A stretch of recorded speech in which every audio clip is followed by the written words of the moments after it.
The blizzard howls across the Kansas prairie. Snow erases everything. Inside a lone barn, the lantern burns low against the screaming wind. A man's bare arms are buried deep inside a heaving cow.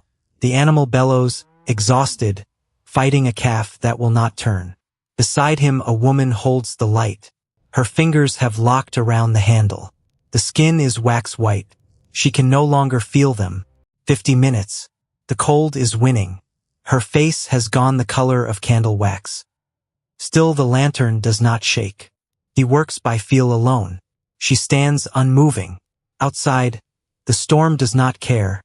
That midnight has already passed. Something larger than a birth is dying in this night. They keep going. Millbrook, Kansas, 1878. Barnaby Kestrel had a good knife, a good horse, and a bad habit of counting fence posts when he couldn't sleep. Tonight he was up to 211.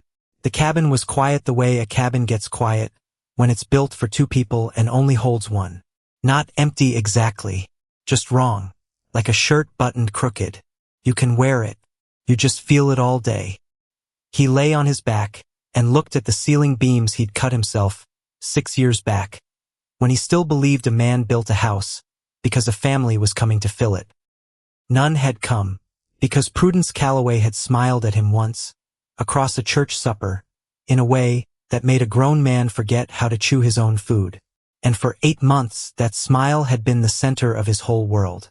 He'd ridden 4 miles every Sunday just to sit near her. He'd traded a good mule for a bolt of blue calico, because she'd mentioned, once in passing, that blue suited her coloring. She never wore it. She wore white instead. White at Thaddeus Vance's wedding in a church in Ellsworth with real glass windows and a choir loft, while Barnaby Kestrel stood at the back of the crowd outside, because he hadn't been invited in. He told himself he only went to see it with his own eyes, which was a lie. He went because some fool part of him still thought she might look up mid-vow and see him standing there and understand her mistake. She didn't look up. Thaddeus Vance owned 400 acres and a house with a 2nd floor. Barnaby owned 38 acres and a cabin with 1 good window and a stove that had never once betrayed him. He did the arithmetic that night standing outside a church he wasn't welcome in, and he arrived at a number. 38 was not 400. He remembered the sound of the organ through the closed doors, remembered the cold coming up through his boots, because he'd been standing there long enough for his feet to go numb, and hadn't noticed until the ceremony ended, and the doors opened, and the crowd spilled out past him like water around a stone. Remembered Prudence's laugh, high and bright, carried on the wind toward him for 1/2 second, before a gust took it somewhere else. He hadn't cried. Kestrel men didn't, not where anyone could see, and there hadn't been anyone to see anyway, which was its own kind of joke. He'd just stood there, feet numb, watching the woman he'd built 2 years of Sundays around climb into a carriage with real leather seats headed for a house with a 2nd floor and a husband who'd never once had to trade a mule for anything. And a man could spend his whole life trying to close that gap. Or he could stop playing a game where pretty women did the scoring. That was 2 years ago now. 2 years of Sunday suppers alone. 2 years of learning exactly how much silence one cabin could hold, before a man started talking to his horse just to hear a voice that wasn't his own. So tonight, at 211 fence posts, Barnaby Kestrel got up, lit the lamp, sat at the table where he ate every meal by himself, and pulled out a sheet of paper he'd been putting off writing for the better part of a year. He'd heard about the registries from a man at the feed store, St. Louis Outfits. Widows, spinsters, practical women looking to leave crowded cities for a piece of land, and a working man. Mail order, people called it. Barnaby didn't much care what people called it. He just wanted it to work this time. He dipped the pen, started plain. My name is Barnaby Kestrel. I am 36 years old. I own 38 acres on Bitter Creek in Dickinson County, Kansas. The land is good. The cabin has a floor and a roof that doesn't leak. I keep cattle, mostly, and some corn, though the corn, and I have an understanding that it will do what it likes regardless of my opinion on the matter. He almost smiled writing that part. Almost. I am looking for a wife who wants a partner and a home, not a courtship, and a competition. I am not a wealthy man, and I am not looking to become one. What I have is steady, and I will work it honestly until I can't anymore. Then he stopped, pen hovering, because this was the part he'd rehearsed in his head for a year, and still didn't know how to say without sounding like a lunatic. He thought about Prudence in that white dress. He thought about the arithmetic. Pretty meant options, and options meant a woman standing at an altar doing sums about who had more. He didn't want a woman who could do sums like that. He wrote it anyway. Plain woman is preferred. Homely is acceptable. I say this not out of unkindness, but out of honesty, because I would rather a woman come here knowing exactly what she's getting, and stay for the right reasons, than come here looking like something worth leaving for something better. He read it back once, twice. It sounded insane. He knew that. Sitting there at his own table at midnight, he knew exactly how insane it sounded. A grown man writing to strangers in St. Louis requesting to be sent someone unattractive like he was ordering a plow blade and specifying he didn't want the shiny kind. But underneath the insanity was something simpler. Fear. Just fear wearing a disguise made out of practicality. He folded the letter before he could talk himself out of it, sealed it, set it by the door so he wouldn't lose his nerve by morning. Then he blew out the lamp and lay back down and did not sleep, and somewhere around fence post 300, he thought, for one unguarded second, about what kind of woman would actually answer a letter like that. He didn't let himself finish the thought. The weeks after he sent the letter passed the way most of Barnaby's weeks passed. Slow in the moment. Gone before he could account for them. Up before the sun. Cattle first, always the cattle, checking water, checking fence, riding the north boundary, because the north boundary was where fence tended to go bad first, some quirk of the ground he'd never fully worked out. Then the corn when there was corn to tend. Then whatever the house needed, which these days meant very little, because a man alone doesn't dirty many dishes, and doesn't much care if the floor wants sweeping. He ate supper standing up more often than not. Told himself it was efficiency. It was loneliness dressed up as efficiency, and some part of him had known that for a long while without saying so out loud, even to himself, even in the privacy of his own skull, where a man's allowed to be honest if he can't be anywhere else. The evenings were the worst of it. That hour between finishing chores and finding sleep, when the cabin went quiet in that particular way that had nothing to do with peace. He'd taken to talking to his horse during that hour, a gray gelding named Duke, who had opinions about very little and objections to even less, which made him, Barnaby had come to think, about the ideal conversational partner for a man who'd stopped trusting his own judgment about people. Sent the letter, he told Duke the morning after. Duke flicked an ear, kept eating. Don't know if that was smart.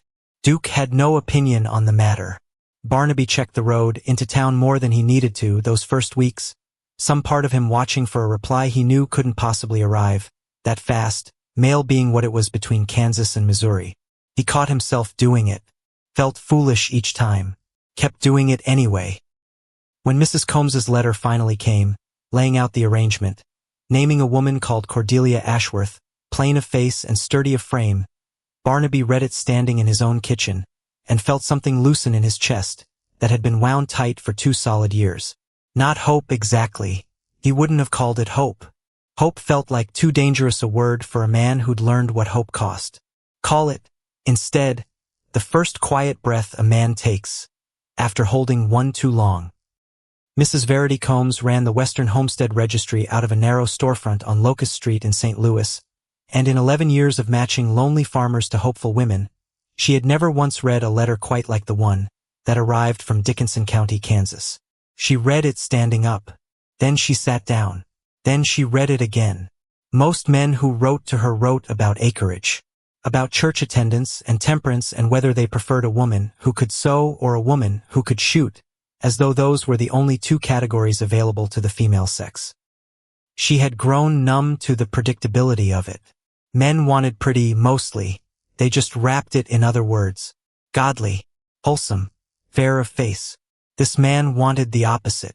In writing, twice underlined. She set the letter in the drawer she kept for unusual correspondence, which up until that day had contained exactly one other letter, from a widower in Nebraska who'd requested a bride, who could also repair a rifle, and closed the drawer and went back to her ledgers. Except 3 days later, a second letter arrived. From Independence, Missouri. And something about the timing of it, something about the particular strangeness of the week she was having, made her open Mr. Kestrel's drawer again, before she'd even finished reading the new one. Because the woman writing from Independence was doing something almost as strange as the man from Kansas. She was talking herself down. My name is Cordelia Ashworth. I am 30 years old. I can cook, preserve, sew, mend, and manage a household, without complaint or oversight. I am plain of face and sturdy of frame, and I say this, so there is no confusion or disappointment upon my arrival, whenever and wherever that may be. I am not a woman men write poems about. I am a woman who gets things done, which I have come to believe is worth considerably more. Mrs. Combs sat very still for a moment. Then she pulled a small tintype photograph from the envelope, the one Miss Ashworth had enclosed almost as an afterthought, tucked behind the letter like she hoped nobody would look too closely. Mrs. Combs looked closely. She looked for a long time, and what looked back at her, from that little square of tin, was not a plain woman, was not, by any honest measure, an unremarkable face. Auburn hair pulled back severe and proper the way a woman dresses when she's trying very hard not to be noticed. Cheekbones a painter would have fought over. Eyes that were pale even in the gray tones of the photograph, direct, unflinching, looking straight into the camera the way most women of that era were taught not to. Mrs. Combs had matched over 400 couples in her career. She had never once had to double-check whether a client was lying about being ugly. She set the photograph beside Mr. Kestrel's letter on her desk, and looked between the two for a long moment, the way a person looks at two pieces of a puzzle that shouldn't fit and yet somehow infuriatingly do. Then she laughed. Once. Sharp and surprised. The kind of laugh that escapes before a person decides whether it's appropriate. Because if there was one match in the history of her registry that was going to end in a catastrophe, this was it. A man who'd written in his own hand that ugly was welcome, and a woman who was, by any measure available to God or man, the furthest thing from it. She should have written back to Cordelia and explained the situation plainly. Should have found the woman a different match, some sensible widower in Ohio, who wanted a pretty wife and would be thrilled to get one. 11 years in this business had taught Mrs. Combs a great deal about what men said they wanted, and what they actually wanted, and the gap between the two had, over time, worn her down into something closer to weary amusement than genuine hope. She'd matched vain men with plain women, who spent years being quietly, politely reminded of their plainness. She'd matched kind men with cruel women, who mistook kindness for weakness, and spent it down to nothing within a year. She'd learned to read a letter the way a doctor reads a patient, looking past the stated complaint for the real one underneath. Barnaby Kestrel's letter wasn't about looks. She'd understood that from the second reading. It was about fear wearing the costume of a preference the way most fears do, when a man's too proud to call them by their real name. And Cordelia Ashworth's letter, she suspected, might be doing something similar in reverse. She did not do that. Because something in her, something that had spent 11 years watching men order brides like they were selecting livestock, wanted very badly to see what happened when one of them got surprised. She wrote the letter that afternoon, matched them, sent it off before she could talk herself out of it, the same way she'd later think Barnaby Kestrel must have sent his. Cordelia Ashworth read the reply from Mrs. Combs on a Tuesday, standing in the front hall of her sister's house in Independence, Missouri, still wearing her gloves. She read the part about Mr. Kestrel's request twice. Plain-looking preferred, homely acceptable, and then she did something her sister, watching from the parlor doorway, would later describe as alarming. She laughed until she had to sit down on the stairs. Cordelia, her sister, Beatrice, stood in the doorway with her arms crossed. What in the world? Nothing. Cordelia wiped her eyes. Nothing, I'm fine. You don't laugh like that at nothing. I laugh like this, Cordelia said, when the universe finally does something funny for once. Beatrice came and sat beside her on the stairs, Skirts arranged with the particular precision of a woman who'd spent 40 years making sure her skirts were always arranged. "Read it to me." Cordelia read it to her. Beatrice's face went through several stages during the reading. Confusion first, then something closer to alarm. By the end, she'd pressed one hand flat against her chest like the letter itself had physically struck her. "He wants an ugly wife. He wants a plain one. There's a difference." "Cordelia, you are not plain." "I know that, Beatrice." Quiet, level. "I know exactly what I look like. I've known since I was 14 years old and Mrs. Pemberton's son stopped being able to finish a sentence in my presence." "Then why would you?" "Because I'm tired." The word came out sharper than she meant it to, and she softened it, just slightly, seeing her sister's face. "I'm tired of being looked at before I'm heard. I want to know, just once, what it feels like to be chosen for something besides my face. And this man, whoever he is, has written me a letter guaranteeing that whatever he chooses me for, it won't be that." Beatrice was quiet a long moment. "It's dishonest." "It's not. Everything in my letter is true." Cordelia stood, smoothing her skirt, already moving toward the writing desk in her mind even before her feet followed. "I simply left out the one thing that's never once done me any good, because to understand why a strange letter from a stranger in Kansas struck her as funny instead of insulting, you would have had to know Cordelia Ashworth before that Tuesday. You'd have had to know about Weston Talbot. Weston had courted her for the better part of a year, 3 summers back, and Weston had been, by every account in independent society, a catch. Good family. Good prospects. The kind of man mothers pointed out to their daughters at church. He had also been, Cordelia came to understand slowly, and then all at once, a man who was courting her face and not her. She learned this at a dinner party in his parents' home, the night she corrected an error in his father's shipping ledger, an error that would have cost the family business nearly $200 had it gone uncaught. She hadn't meant to embarrass anyone. She'd simply seen the number was wrong, the way some people simply see when a picture frame is hanging crooked, and she'd said so quietly at the table in front of 6 guests. Weston's face had gone the color of old paste. He did not speak to her again that evening, and within the month, the engagement had quietly, politely, without any real explanation, come apart. She heard, secondhand, through the kind of gossip that travels through drawing rooms like smoke under a door, what he told people. That she'd overstepped, that she'd embarrassed him in his own home, that a woman with opinions like that would make a difficult wife. Nobody mentioned that she'd been right about the ledger.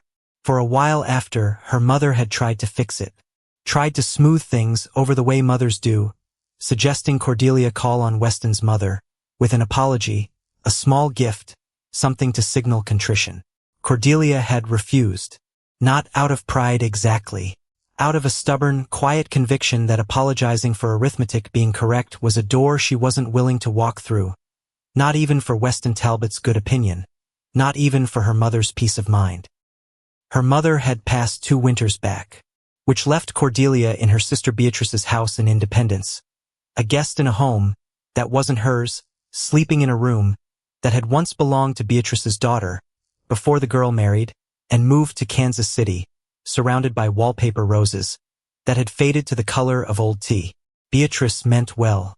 Beatrice also asked, at least twice a month, whether Cordelia had given any more thought to Mr. Pruitt down at the bank, a widower with soft hands, and a habit of talking about himself for 40 minutes at a stretch, or to any of the other 3 or 4 men Beatrice had personally identified as suitable and available.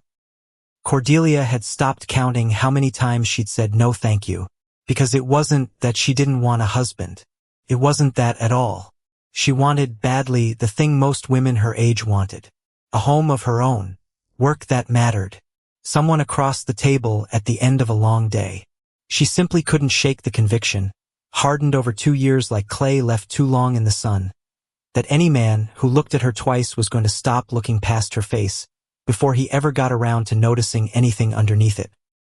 Cordelia had spent the 2 years, since that dinner, turning it over and over in her mind, the way you worry a loose tooth, with your tongue even though it hurts, And what she'd landed on, eventually, was not bitterness exactly. Something colder and more useful than bitterness. She'd landed on a theory, which was this, that her face walked into every room 10 seconds before she did. That men decided what they thought of her, before she'd said a single word, and once they'd decided pretty, they stopped listening for anything else. Pretty was a verdict. Pretty closed the case, before the evidence was even presented. She was 30 years old, unmarried, which her aunts discussed at length, and at volume during every family gathering, as though her marital status were a public utility they were entitled to comment on. She was tired, not of men exactly, tired of the specific transaction, tired of being chosen for a reason that had nothing to do with anything she'd actually built inside herself. So when Mrs. Combs's letter described a man in Kansas who had, in writing, requested the opposite of what every other man wanted, Cordelia Ashworth saw an opportunity that felt less like a marriage proposal and more like an experiment. What would it feel like, she wondered, to be chosen for something real, even if it started with a lie? Except it wasn't a lie. Not exactly. That was the part she'd have to explain to somebody eventually, though she wasn't yet sure how. Everything in her letter had been true. She could cook. She could manage a household. She had, in fact, once helped her father reset a fence post in ground, so frozen it had taken both of them an hour, with an iron bar. She simply hadn't mentioned the rest, because the rest had never once done her any good. She wrote back to Mrs. Combs that same evening, sitting at the little writing desk in her sister's guest room. Candle burned low, the house gone quiet around her. "I believe I am exactly what he's looking for," she wrote. "I look forward to disappointing him." She read the line back once, before sealing it, and smiled the particular smile of a woman who has just decided something important and isn't planning to explain herself to anyone. Barnaby did not understand that last line when Mrs. Combs forwarded it along with the arrangements. He read it standing at his own kitchen table 3 weeks later, holding the letter the way a man holds something he isn't sure he trusts. "I look forward to disappointing him." He turned the sentence over a few times, decided it was modesty, some kind of self-deprecating humor, maybe, or a woman bracing herself against her own low opinion of her looks, so the reality of meeting him wouldn't sting so bad. He felt a little bad for her, honestly. Whatever homely thing waited for her in that word, disappointing, he figured she'd spent a good long while believing it about herself before she ever wrote it down. He was wrong about that. He would be wrong about several things over the course of the coming months, and this was only the first. The wedding date wasn't set yet. That would come later, once they'd met, once they'd both agreed the arrangement suited them. This was the trial period, the part where a woman traveled out, and a man decided whether the letters had told the truth. Her train was due into Millbrook on a Tuesday morning in March. Barnaby spent the Monday before doing something he was faintly embarrassed about even as he was doing it. He cleaned the cabin. Not the way he cleaned it for himself, which amounted to sweeping the worst of the dirt out the door and calling it finished. He scrubbed the floor on his knees. He beat the one rug he owned against the porch rail until his arms ached. He oiled the hinges on the door so they wouldn't shriek every time somebody came in or out, a sound he'd stopped hearing years ago the way you stop hearing your own heartbeat. He told himself it was practical. A man ought to keep a clean house regardless of who was coming. Except he also shaved, that morning, closer than he needed to for a woman he'd specifically requested be homely. And he put on his good shirt, which was really just his regular shirt, washed twice and pressed under a stack of books overnight, because he didn't own an iron. He stood in front of the one small mirror he had, hung crooked by the wash basin, and looked at himself for longer than he meant to. "Fool," he said out loud to nobody. "She's coming to work a farm, not admire you." He believed that, mostly. The ride into town took the better part of an hour, and Barnaby spent most of it building a picture in his head of the woman who'd be waiting for him. Sturdy, he imagined. Capable looking. A face that had seen some hardship and come out the other side plain, and unbothered by it. The kind of face that wouldn't ask anything complicated of him. He pictured her stepping off the train, taking one look at the flat gray stretch of Kansas plain, and simply nodding, accepting it. This will do. That was the whole appeal as far as he understood it. A woman who wouldn't do arithmetic, because he'd built the whole plan on that single idea, turned it over so many times these past months it had worn smooth as a river stone. A plain woman looks at 38 acres and sees a life. A pretty woman looks at 38 acres and sees a starting point, a place to stand, while she calculates what else might be out there. He didn't hate pretty women for it. That was the thing he'd had to explain to himself more than once in the quiet of that cabin. He didn't think less of Prudence for choosing Thaddeus Vance's 400 acres over his 38. He simply couldn't survive choosing that particular gamble twice. So, plain, homely, grateful.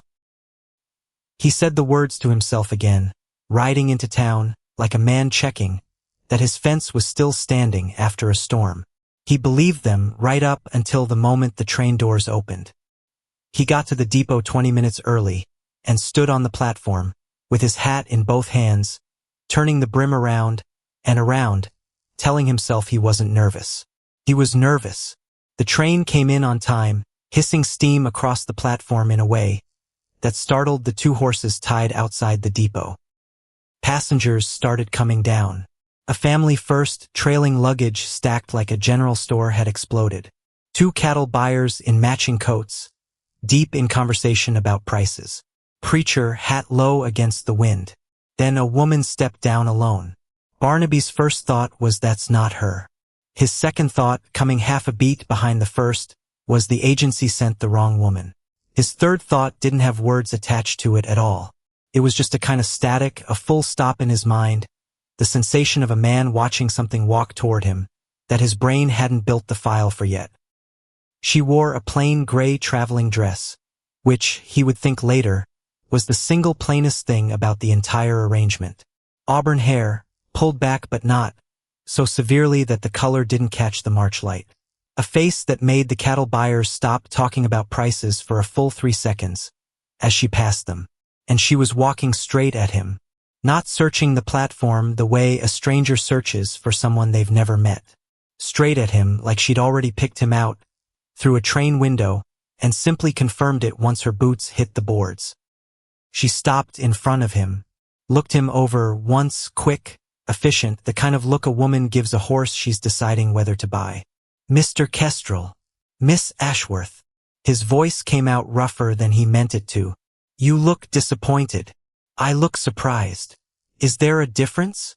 He opened his mouth, closed it, because he genuinely could not, in that moment, think of one. She looked past him then, at the wagon, at the horse, at the flat brown Kansas plain rolling out toward the horizon in every direction like somebody had taken an iron to the whole state. Your letter said the farm was south of town. About 8 miles. Then we should go. She was already walking toward the wagon. Standing here won't get the fences mended. She climbed up onto the wagon bench without waiting for his hand, which was not a thing Barnaby Kestrel had ever seen a woman do, pretty or plain, in 36 years of living in Dickinson County. He stood on the platform a moment longer, hat still in his hands, and thought, with a kind of slow, sinking clarity, that whatever he'd asked for in that letter, whatever careful practical arrangement he'd believed he was setting up for himself, this was not that. The 8 miles out to Bitter Creek were the quietest 8 miles of Barnaby's adult life. Which was saying something because Barnaby was not, by nature, a man who filled silence for its own sake. But this silence was different. He noticed that almost immediately, it wasn't the awkward kind. Not the kind where two strangers sit 6 inches apart on a wagon bench trying to think of something to say and failing. This silence had a shape to it. Purpose. Cordelia Ashworth wasn't avoiding conversation. She was working. She was looking at everything. The soil first. She watched the color of it change as they got closer to the creek bed, darker and richer, where the water had been paler and more stubborn on the higher ground. She noted, without saying anything, where the grass had been grazed close and where it hadn't. She looked at the sky the way a person looks at it when they've read that Kansas sky can turn on you in 20 minutes and decided to take the warning seriously. For miles in, she spoke. How deep does your well run? Barnaby blinked. 40 feet. Good water. She nodded, filed it away, said nothing for another mile. Then, that south pasture. Do you rotate the cattle through it or run them year-round? Year-round, mostly. She made a small sound. Not quite a criticism. More the sound a person makes when they've already suspected something and just gotten it confirmed. Barnaby looked at her sideways. This was not the conversation he'd rehearsed on the ride into town. He'd prepared himself for questions about the house, the distance to church, whether the neighbors were friendly. He had not prepared for a woman who'd stepped off a train 20 minutes ago and was already interrogating his grazing rotation like a banker reviewing collateral. You know something about cattle, he said. It wasn't quite a question. I read. She kept her eyes on the horizon. Is that a problem? No. He said it too fast. Cleared his throat. No, just wasn't expecting it. What were you expecting? Because here was the thing. He didn't have a good answer to that. Not one he was willing to say out loud. Riding next to a woman he'd met 11 minutes ago. So he did what men in Dickinson County had been doing for 2 generations. When a question got too close to something true, he talked about the weather instead. She let him, which he'd realize much later was its own kind of mercy. The land unrolled around them, brown and waiting, the particular color Kansas wore in early March, before the green came up underneath it. She watched a hawk work the thermals above a stand of cottonwoods near the creek, and didn't say anything about it, just watched, the way she seemed to watch everything, filing it away for later use. He snuck glances at her, when he thought she wasn't looking. Caught himself doing it, made himself stop, caught himself doing it again 10 minutes later, because apparently that particular instruction hadn't stuck the first time he'd given it. She wasn't what he'd built in his head on the ride into town. That much kept hitting him in small waves, over and over, like a man discovering the same bruise, from 6 different angles. And underneath the surprise, underneath the low simmering alarm of having his whole careful plan upended in the space of 20 minutes, there was something else. Something he didn't have a name for, yet, and wasn't in any hurry to go looking for one. You're staring again, she said, without turning her head. I'm not staring. You've looked at me 4 times in the last mile. I can count, Mr. Kestrel. He felt his ears go hot, kept his eyes on the road after that, though it cost him something to do it. They reached the farm as the sun was starting its long slide toward the western fence line, throwing everything gold, and long-shadowed the way Kansas does in early spring, one of the only times of year the state bothers to look soft. The cabin was solid.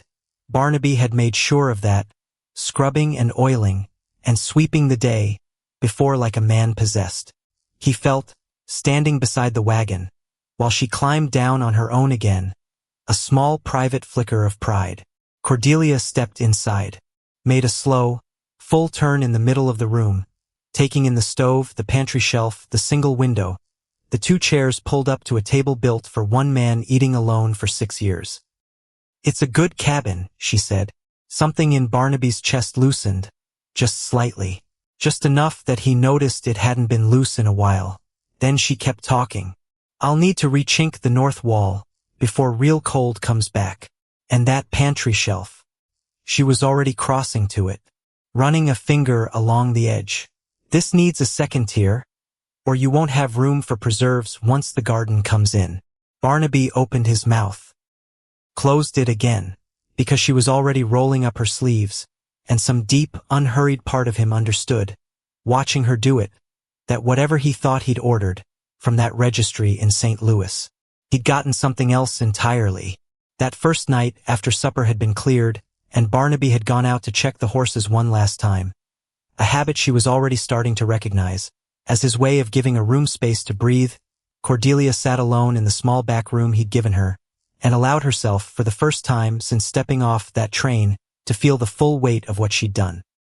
She'd left everything she knew, left Beatrice's faded rose wallpaper, and her aunt's opinions, and the particular gray Missouri light she'd grown up under, and traded it all for a cabin on a creek in Kansas belonging to a man she'd known for exactly one afternoon. A man who'd asked, in writing, for something she wasn't, and who she still hadn't found the courage to properly explain herself to. She thought about Weston Talbot, thought about the way his face had gone the color of paste at his father's dinner table, the way an engagement could dissolve, so quietly, so politely, that nobody ever had to say the real reason out loud.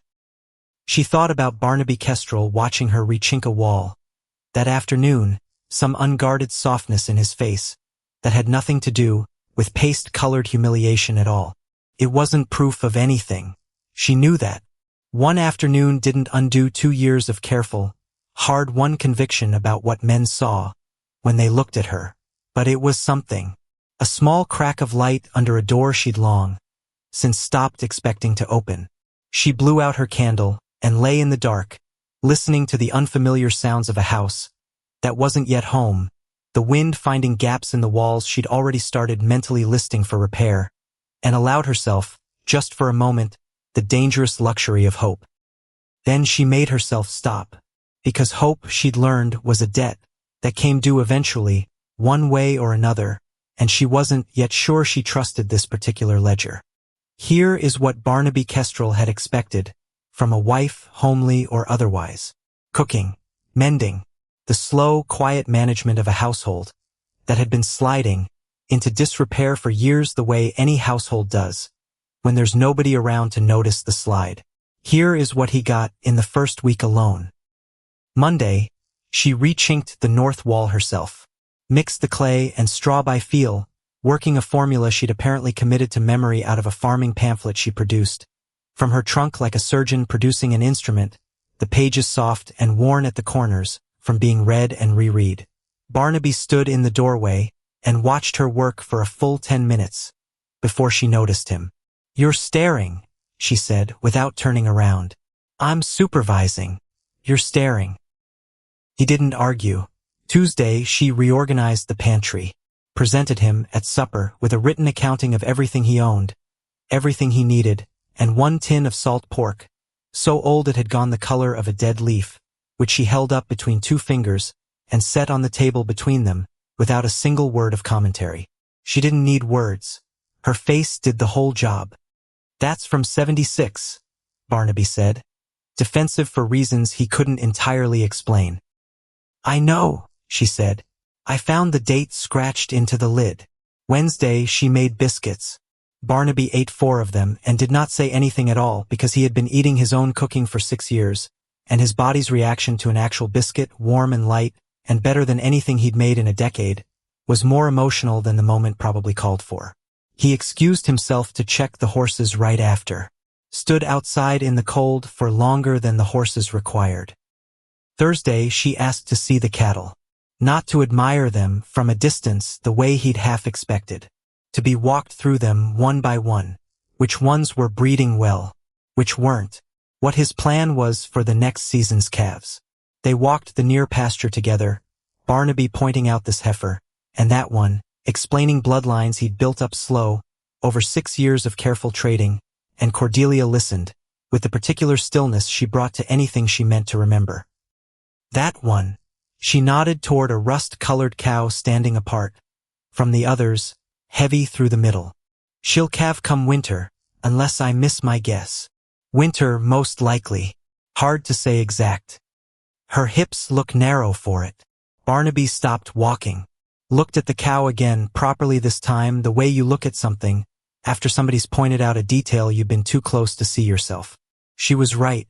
He'd noticed something off about that cow's gait the week before and hadn't been able to name it.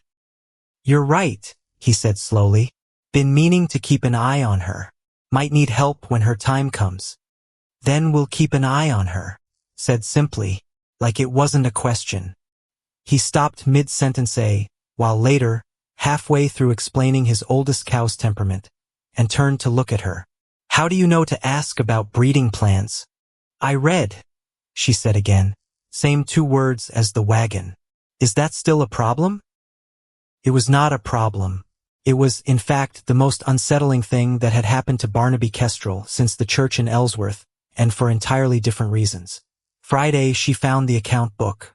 He hadn't meant for her to find it exactly, hadn't hidden it either, just never thought to mention that his bookkeeping consisted of a ledger he updated maybe twice a season, and a general sense held loosely in his head of what he was owed and what he owed back. She sat with it at the table for the better part of an hour. After supper, pencil moving, brow furrowed in a way he was starting to recognize as her thinking face. "You're carrying more debt at the feed store than you think you are," she said finally. "I settle up every fall. You settle up what you remember owing." Which, according to this, is considerably less than what Mr. Pruitt's ledger is going to show when you walk in there in October. She turned the book around so he could see the numbers, laid out clean in columns she'd drawn herself, because his own columns, he saw now, had wandered. "I can keep this properly, if you'll let me." He looked at the numbers, looked at her, said yes before he'd fully decided to. Saturday, she asked about the garden plot, a scrubby half-acre behind the cabin, that Barnaby had let go fallow the last 2 years, because a man alone doesn't need much in the way of vegetables, and hadn't had the heart for digging. By Saturday evening she'd walked the whole plot twice, marked out rows with sticks and string, and informed him, without asking, that she'd need seed potatoes and onion sets from town by the following week. "That's my garden plot," he said, more out of surprise than objection. "It was your garden plot," she said. "Now it's going to be a garden." Sunday, before church, she asked him to walk the property line with her. All of it. The full 38 acres, boundary to boundary, in a single morning, while she asked questions the whole way, that ranged from soil drainage to the exact location of the property markers to whether he'd ever considered fencing off a smaller section for hogs. By the time they'd circled back to the cabin, boots muddy, sun climbing high, Barnaby understood something he hadn't fully understood before. This wasn't a woman settling into a life he'd built for her. This was a woman building a life of her own, and simply choosing, for reasons he still didn't fully understand, to build it here. It was, in fact, the single most unsettling realization Barnaby Kestrel had experienced since the church in Ellsworth, and for entirely different reasons. He had asked for homely because he wanted simple. What he'd gotten instead was a woman who rechinked walls with her own 2 hands, cataloged pantries like a bookkeeper, made biscuits that undid something in his chest, corrected his account books, planned his garden, and understood cattle breeding better than half the men at the feed store. Simple was not the word that fit anymore. He just hadn't found the right word to replace it yet. By the second week, Barnaby had started noticing things about himself he didn't much care for. He noticed that he'd started finding reasons to be near the house during the day, when for 6 years he'd stayed out with the cattle from sunup until his stomach forced him back in. He noticed that he listened for the particular sound of her voice, when she talked to herself, while working, a low, steady murmur, that he'd caught himself straining to hear, from clear across the yard. He noticed, one evening, that he'd been staring at her hands, while she mended a shirt, and that he had no earthly explanation for why a woman's hands, doing something as ordinary as sewing, would hold a man's attention for the better part of 10 minutes. He told himself, lying awake that night, that this was simple curiosity. A man gets used to a certain kind of quiet, and any change to that quiet is going to draw the eye. That was all it was. Except he kept thinking about the letter. Both letters. His and hers. And something about the arithmetic wasn't adding up the way it should have.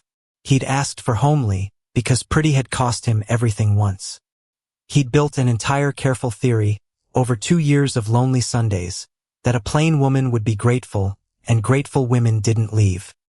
Grateful women didn't stand in white dresses in churches, with glass windows, while some other man's ring caught the light. But Cordelia Ashworth wasn't grateful. Not in the way he'd imagined. She didn't act like a woman who felt lucky to have landed a man with 38 acres. She acted like a woman evaluating whether the acreage measured up to her own standards, which was an entirely different posture, and one he had absolutely no experience managing. And she was, by any measure he could find, the opposite of what he'd requested. Which meant either the letter had lied, or he had misunderstood something fundamental about what he'd actually been asking for.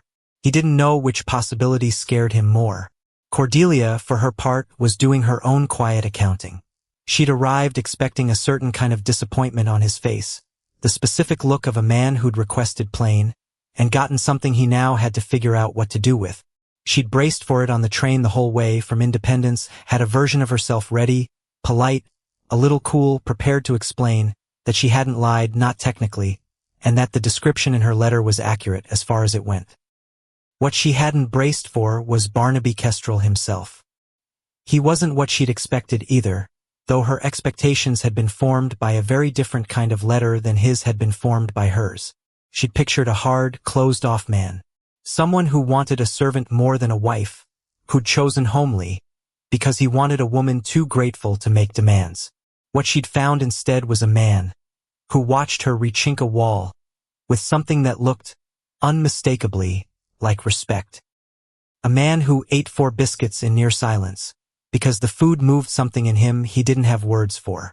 A man who asked her, seriously, about the pamphlet she'd used for the wall mixture, and then went and found his own copy of a different farming publication, and left it on the table for her without comment, like he was leaving out a gift he was too embarrassed to call a gift.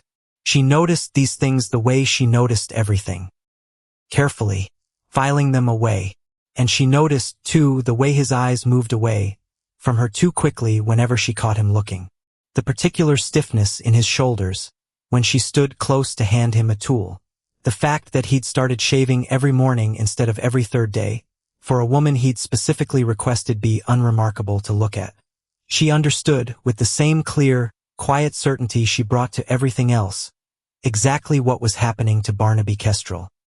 She wasn't sure yet what to do about it, because that was the complicated part.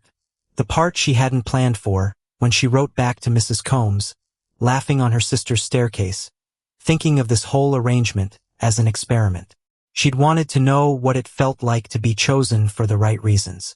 She hadn't fully considered what it would feel like to watch a man start choosing her for the wrong ones after all. Wrong not because they were shallow. Wrong because he'd asked for the opposite in writing twice underlined, and now here she was undoing his whole careful theory just by existing in his kitchen. She thought more than once that second week about telling him the truth. Not the plain facts of her letter, which had all been technically accurate. The real truth, that she'd known exactly what she looked like when she wrote it, that she'd made a choice, deliberate and a little desperate, to see if any man alive could want her for something other than her face. She kept not saying it, partly because she didn't know how to say it, without sounding like she'd tricked him, and partly, if she was honest, with herself in the dark quiet of the small back room he'd given her, partly because some new and unfamiliar part of her didn't want to disturb whatever fragile thing was starting to grow in that cabin before it had a chance to prove itself real. The end of that second week brought the first real test, though neither of them recognized it as a test at the time. A neighboring rancher, a heavy-set man named Otis Ledbetter, who farmed the section east of Bitter Creek, rode over on a Saturday afternoon on some pretext about a borrowed harness, though everybody in the county understood the real purpose of the visit. Word had gotten around. Barnaby Kestrel had sent off for a mail-order bride, and half of Dickinson County wanted a look at what had arrived. Otis stood in the yard, hat pushed back, and looked at Cordelia the way men looked at things they were trying to evaluate, without seeming to evaluate them. "Well," he said, drawing the word out slow. "Barnaby, you didn't tell nobody she was." "She's right here, Otis," Cordelia said before he could finish. "You can address her directly. She has ears and a working understanding of the English language." There was a beat of silence in the yard. Then Otis laughed, a big surprised bark of a laugh, and slapped his own knee like she'd told the finest joke he'd heard all season. "Well, I'll be. Barnaby, this one's got teeth."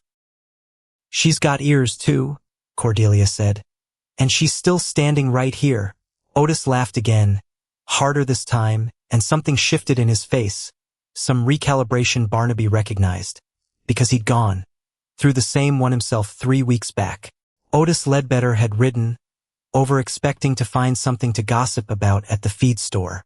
What he'd found instead was a woman, who talked to him like an equal, and expected the same courtesy returned, and by the look of it, he didn't quite know what to do with that except respect it. He stayed another 20 minutes past the point the harness business required. Asked Cordelia, unprompted, what she thought about the price of feed corn heading into summer.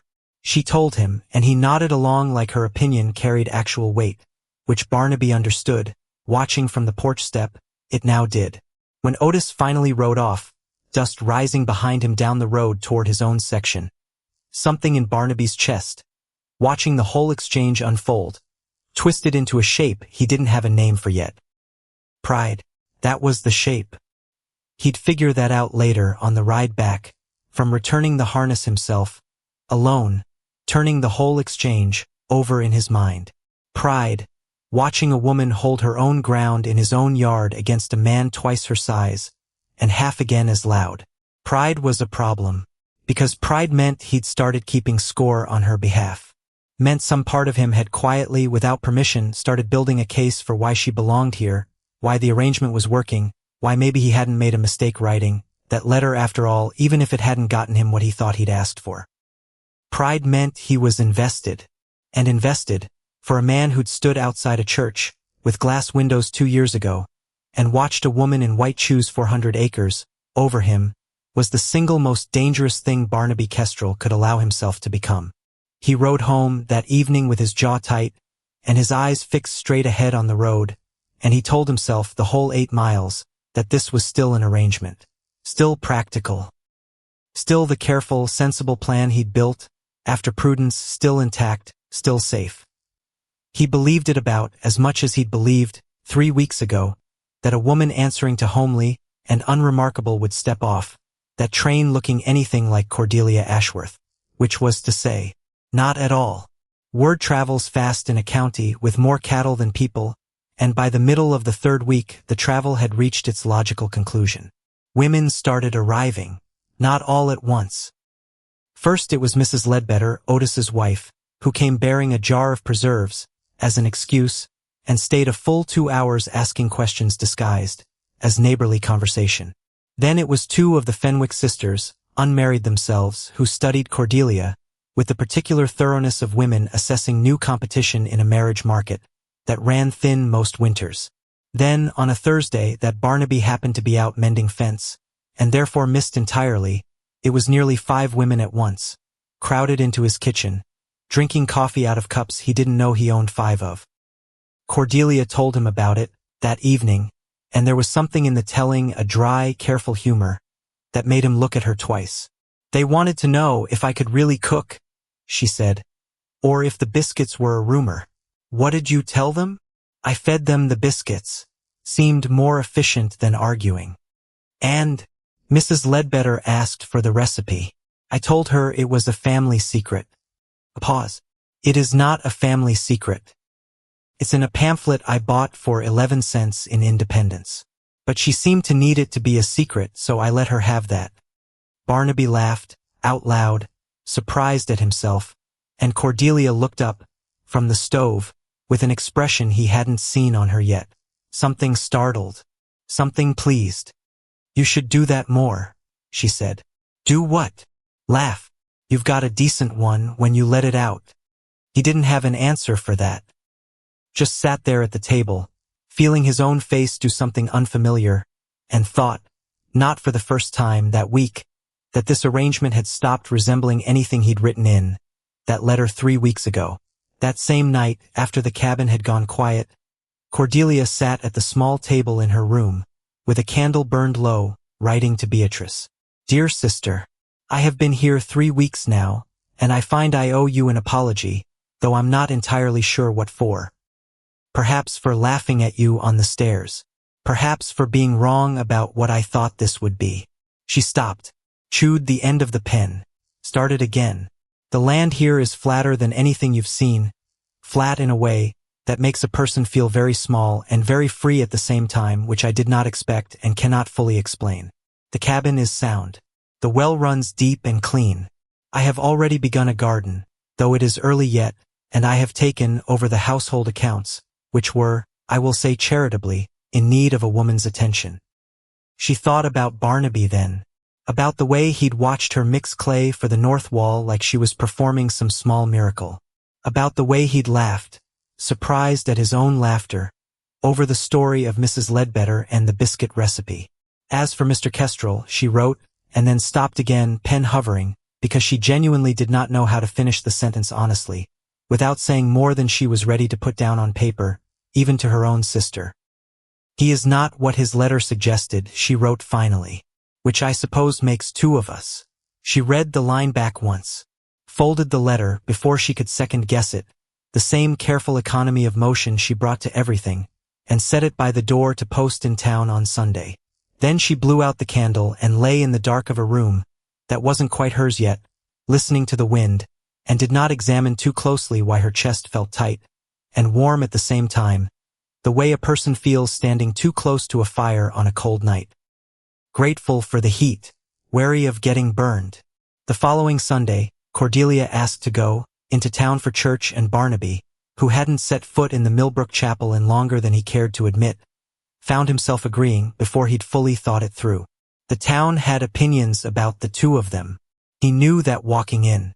Small towns in Dickinson County ran on a simple economy, and the business of a bachelor rancher who'd sent away for a bride was the finest currency going, better than cattle prices, better than weather talk, the kind of gossip that got traded in low voices at the feed store and the mercantile and every church social from Bitter Creek to the county line.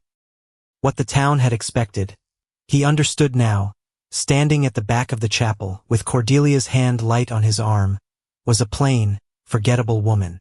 Someone who'd quiet Barnaby Kestrel down and keep his cabin from smelling the way bachelor cabins smell after too many years alone.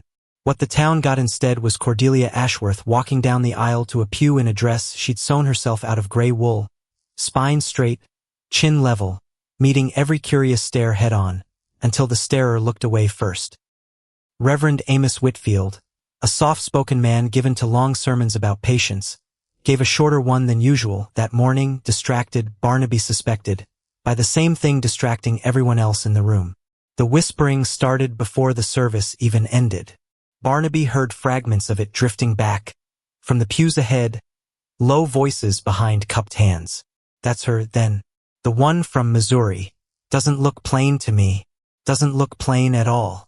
He kept his eyes forward. Felt Cordelia's spine straighten beside him, though her face gave away nothing. The same steady composure she'd worn stepping off the train 3 weeks back, like the whispers were weather, and she'd simply decided not to dress for it. Afterward, on the church steps, Judge Elias Thorne, a thin, precise man who ran half the county's legal business out of a back office above the mercantile, and had never once, in Barnaby's recollection, been wrong about anything in public, engaged Cordelia in what began as pleasant small talk and ended within 10 minutes as a genuine disagreement about whether the new well the county was planning near the schoolhouse ought to be dug closer to the creek, or further up the ridge, where the water table ran steadier, but the digging would cost twice as much. Judge Thorne argued the creek. Cheaper. Faster. Cordelia argued the ridge. She'd read, she said, that creek-adjacent wells in this soil type drew silt during spring flooding and fouled within 3 years, and that the county would spend the savings twice over on redigging before the decade was out.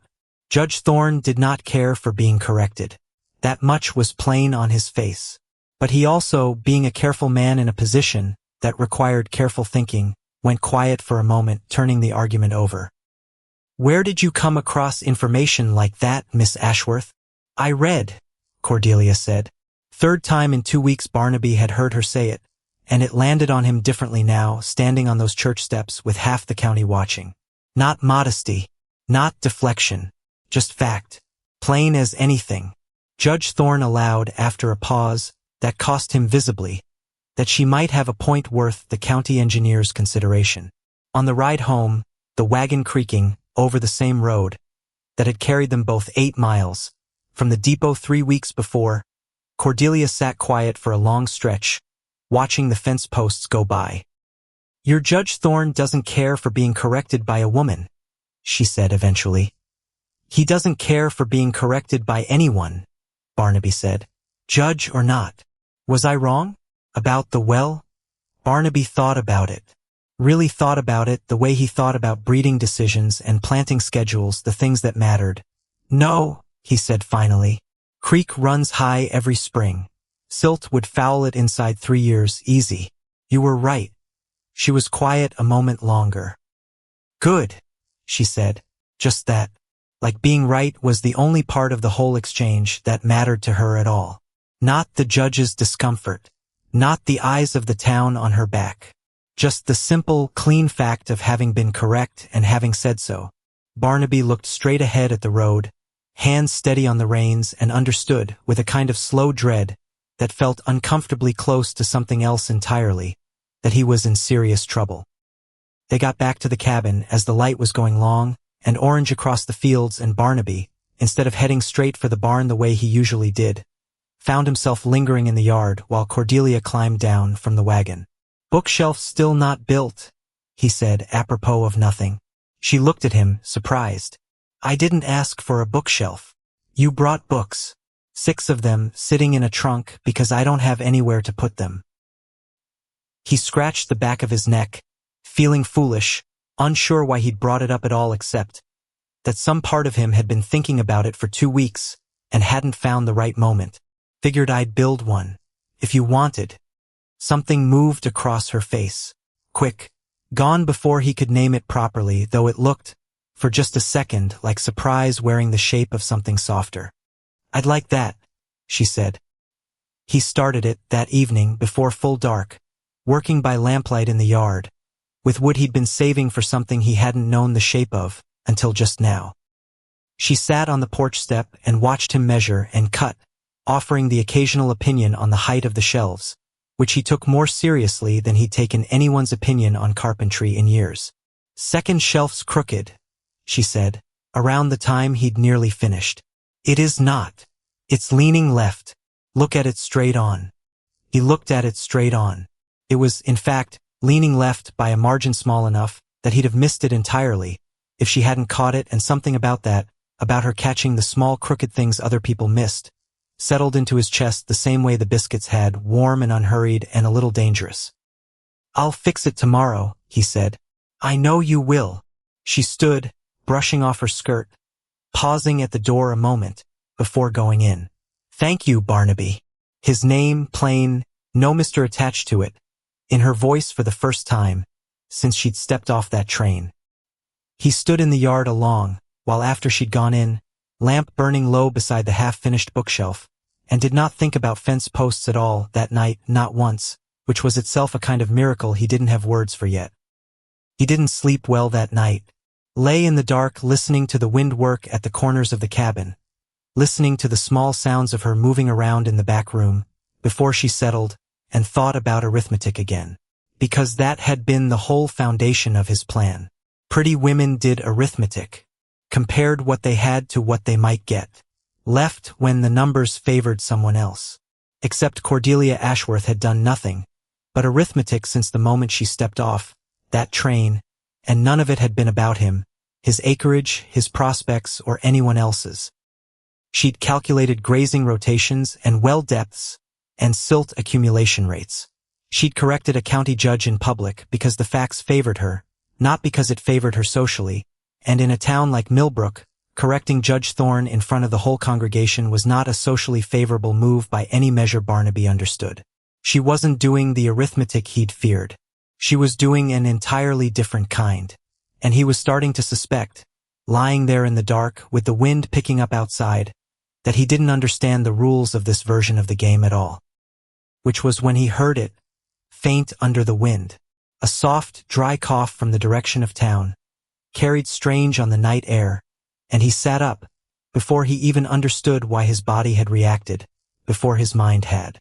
It wasn't real, just his imagination working overtime, some trick of the wind against the chimney, except the thought that had jumped into his head, unbidden, in that half-second, before he was fully awake, wasn't about wind or chimneys at all. It was about prudence. He made himself go back further, made himself remember it properly instead of letting it float loose, and half-formed the way it had all evening. 2 days back. He'd been at the mercantile picking up nails and a new file for the axe, and there'd been a traveling salesman there, the kind who moved through Dickinson County twice a year, with a wagon full of tonics and sewing notions and news from 3 counties over, the kind of man whose real product wasn't in the wagon at all, but in his mouth. He'd been talking to Mr. Pruitt behind the counter, low, the way men talk, when they think a conversation is private and don't notice a customer standing 2 aisles over with an armful of nails. Vance's wife, the salesman, had said. Seen her at her mother's place in Ellsworth. Twice now this month. Word is the marriage isn't what it looked like from the outside. Word is Thaddeus Vance's I wanders about, as far as his 400 acres do. Barnaby had stood very still among the nail bins, listening to a conversation he had no business listening to, and had told himself, walking out to his wagon a few minutes later, that it meant nothing to him. That whatever was or wasn't happening inside the Vance household in Ellsworth was no longer any concern of his. Hadn't been for 2 years, wouldn't be for 2 years more. He'd almost believed it. For 2 whole days he'd almost believed it. Gossip was gossip, and he'd trained himself, these past 2 years, not to go looking for scraps of information about Prudence Calloway the way a starving man doesn't go looking for the smell of bread. But lying there now in the dark with Cordelia asleep in the next room, and his whole careful plan coming apart at the seams around him, the thought surfaced anyway, unwelcome and cold. If Prudence's marriage was in trouble, if she came back, through Millbrook, even just to visit her mother, even just passing through, what would she see if she looked at him now? He didn't have an answer, didn't want one, not really, not at 2 in the morning, with the wind still working at the corners of the house, and something new and unfamiliar and entirely unplanned taking root in his chest for a woman who'd been sent to him under false pretenses, and had turned out in every way that mattered to be more than he knew how to hold on to. He lay back down, stared at the ceiling beams he'd cut himself 6 years ago, back when he still believed a house got built for a reason. And for the first time, since that night outside the church in Ellsworth, he found himself afraid of exactly the thing he'd spent 2 years building walls against. Not being left, being ready to be left again, because that was the trouble with the whole careful, sensible plan he'd built. He'd thought the danger was in choosing wrong. Choosing pretty, choosing a woman who'd do arithmetic and find him wanting. He hadn't planned for this. Hadn't planned for a woman who'd arrived under a lie he still didn't fully understand, who corrected county judges and rechinked walls, and made his chest do something unfamiliar every time she laughed at her own dry joke, over the supper table, and who he now realized, lying there in the dark, he had started watching the way a man watches something he's afraid to want too much. If Prudence came back through Millbrook, if she stood on some street corner, and saw him now, saw what his life had become, without her in it, some old, stubborn, foolish part of him had spent 2 years half hoping for exactly that moment. Hoping she'd see and regret, and understand what she'd traded away for 400 acres, and a house with a second floor. He lay in the dark and realized with a kind of quiet horror that he no longer wanted that moment at all. He wanted the woman asleep in the next room to still be here in the morning. That was the whole of it, laid bare and uncomfortable in the dark.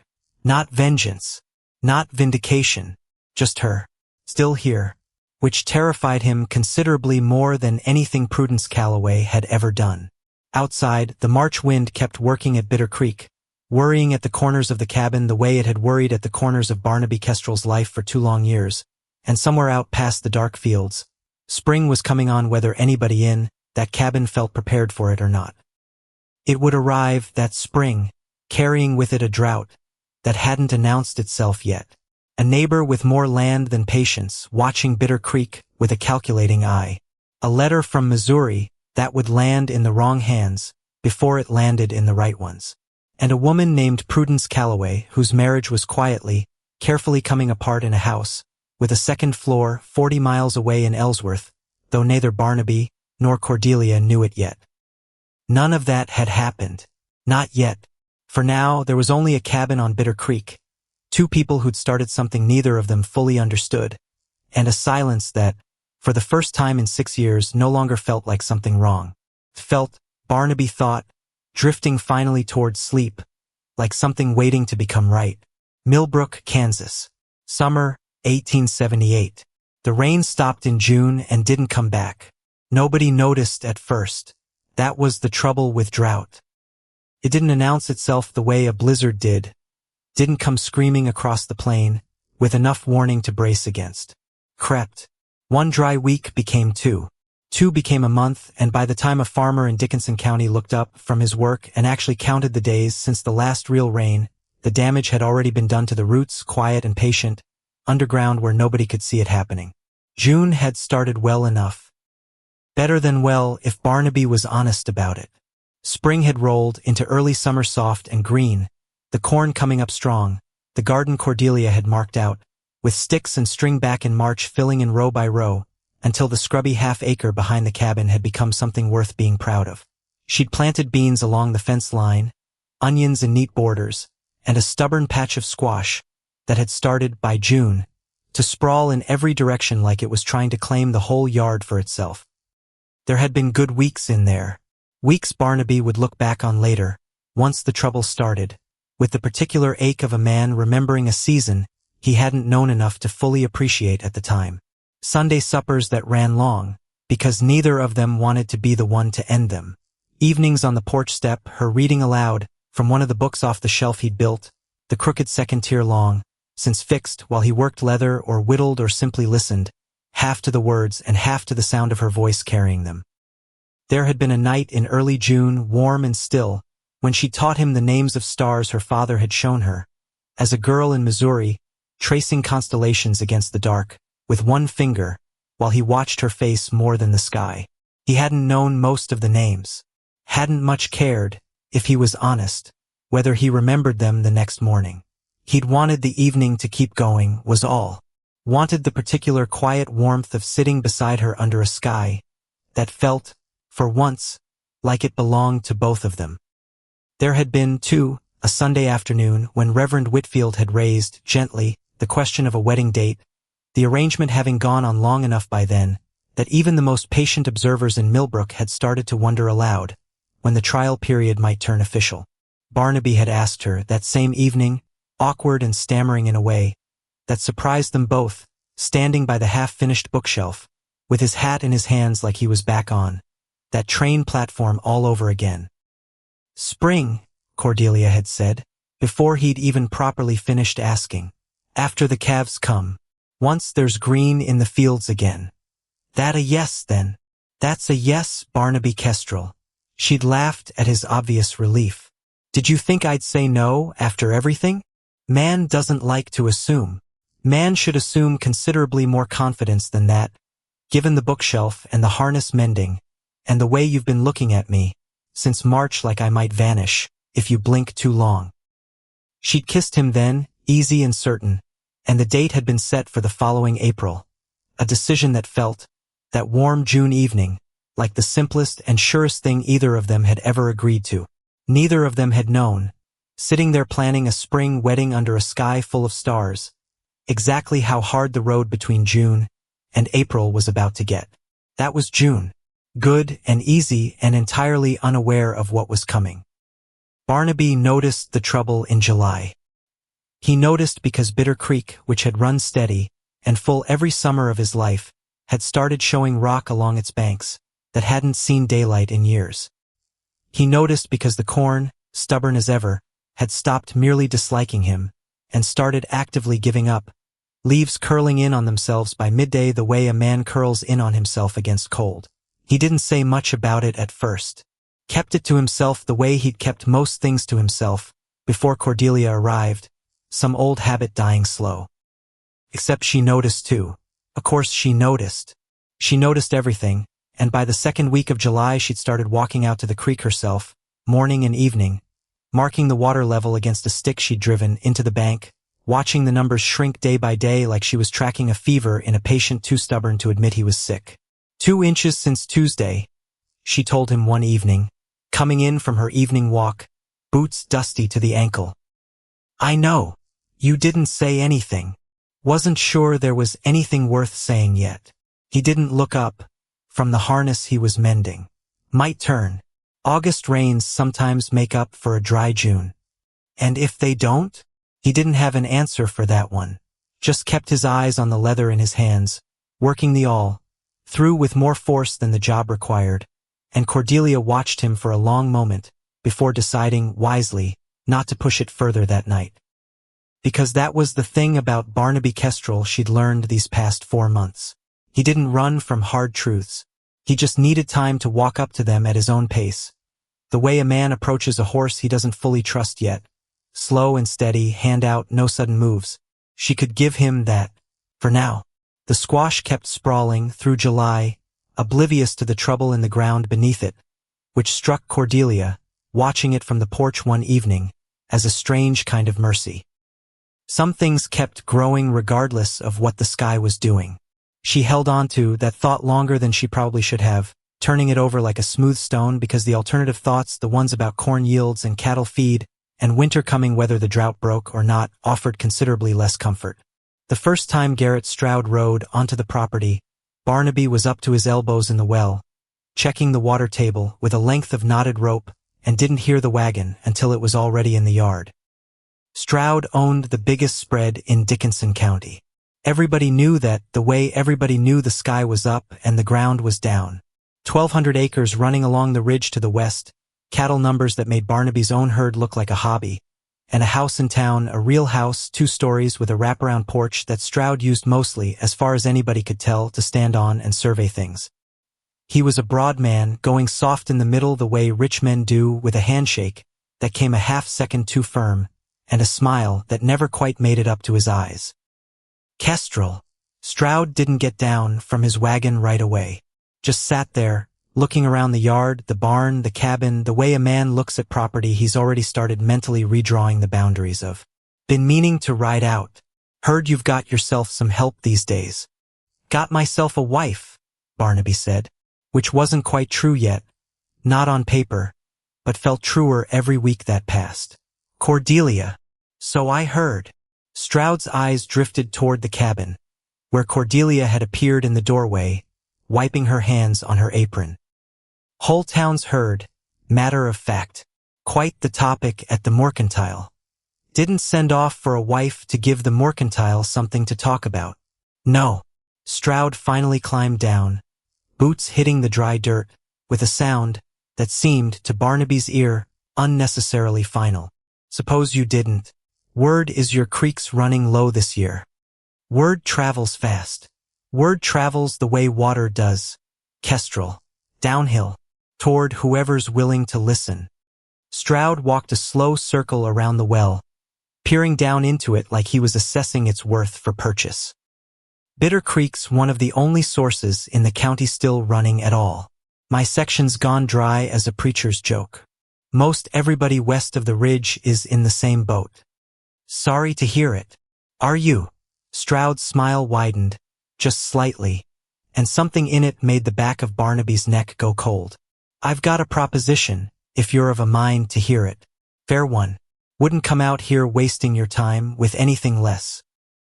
Barnaby set down the rope, wiped his hands on his trousers, buying himself a second before he had to answer. I'm listening. I'll buy the creek frontage off you. 15 acres along the water, running north to south. Fair price, better than fair, more than the land's worth by any honest reckoning on account of the drought making, that water considerably more valuable to me than it currently is to you, given you've only got the 38 to work with as it is. That 15 acres waters my whole herd, and it'd water mine considerably more. Stroud said it plainly, no apology in it at all, the way a man states a fact he expects to win the argument. You'd keep the rest of your section. Get a fair sum in your pocket besides, which, given the year you're having, might come in useful come fall. Barnaby stood there a long moment. Behind him, he was aware, without turning to check, that Cordelia had come part way out of the cabin, and was standing very still on the porch step, listening. That water's not for sale, he said finally. Stroud's smile didn't move, but something behind his eyes did. A recalculation. The particular look of a man filing information away for later use rather than accepting a closed door, as actually closed. Everything's for sale, Kestrel. Just depends what the offer looks like and how bad the year gets.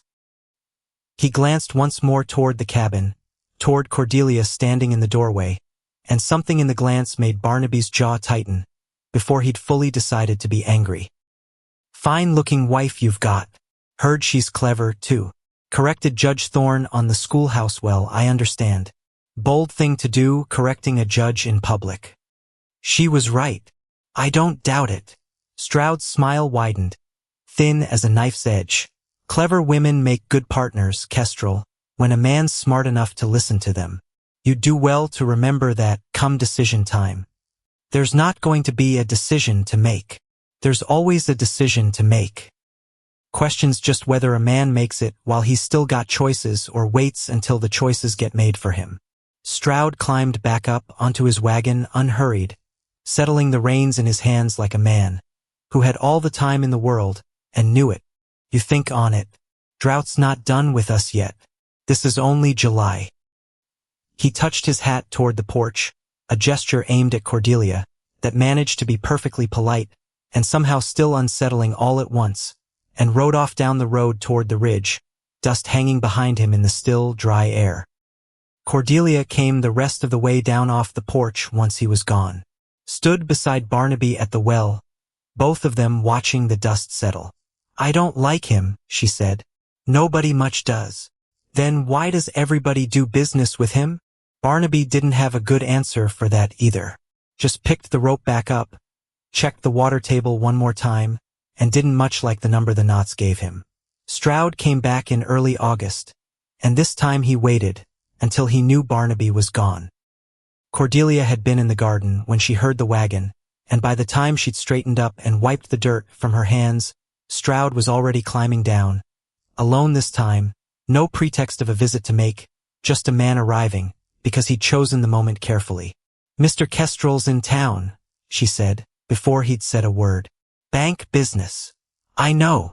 Stroud's smile came easy, unhurried. That's rather the point, Mrs. Kestrel.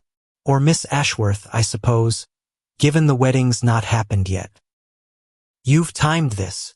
I've timed a good many things in my life.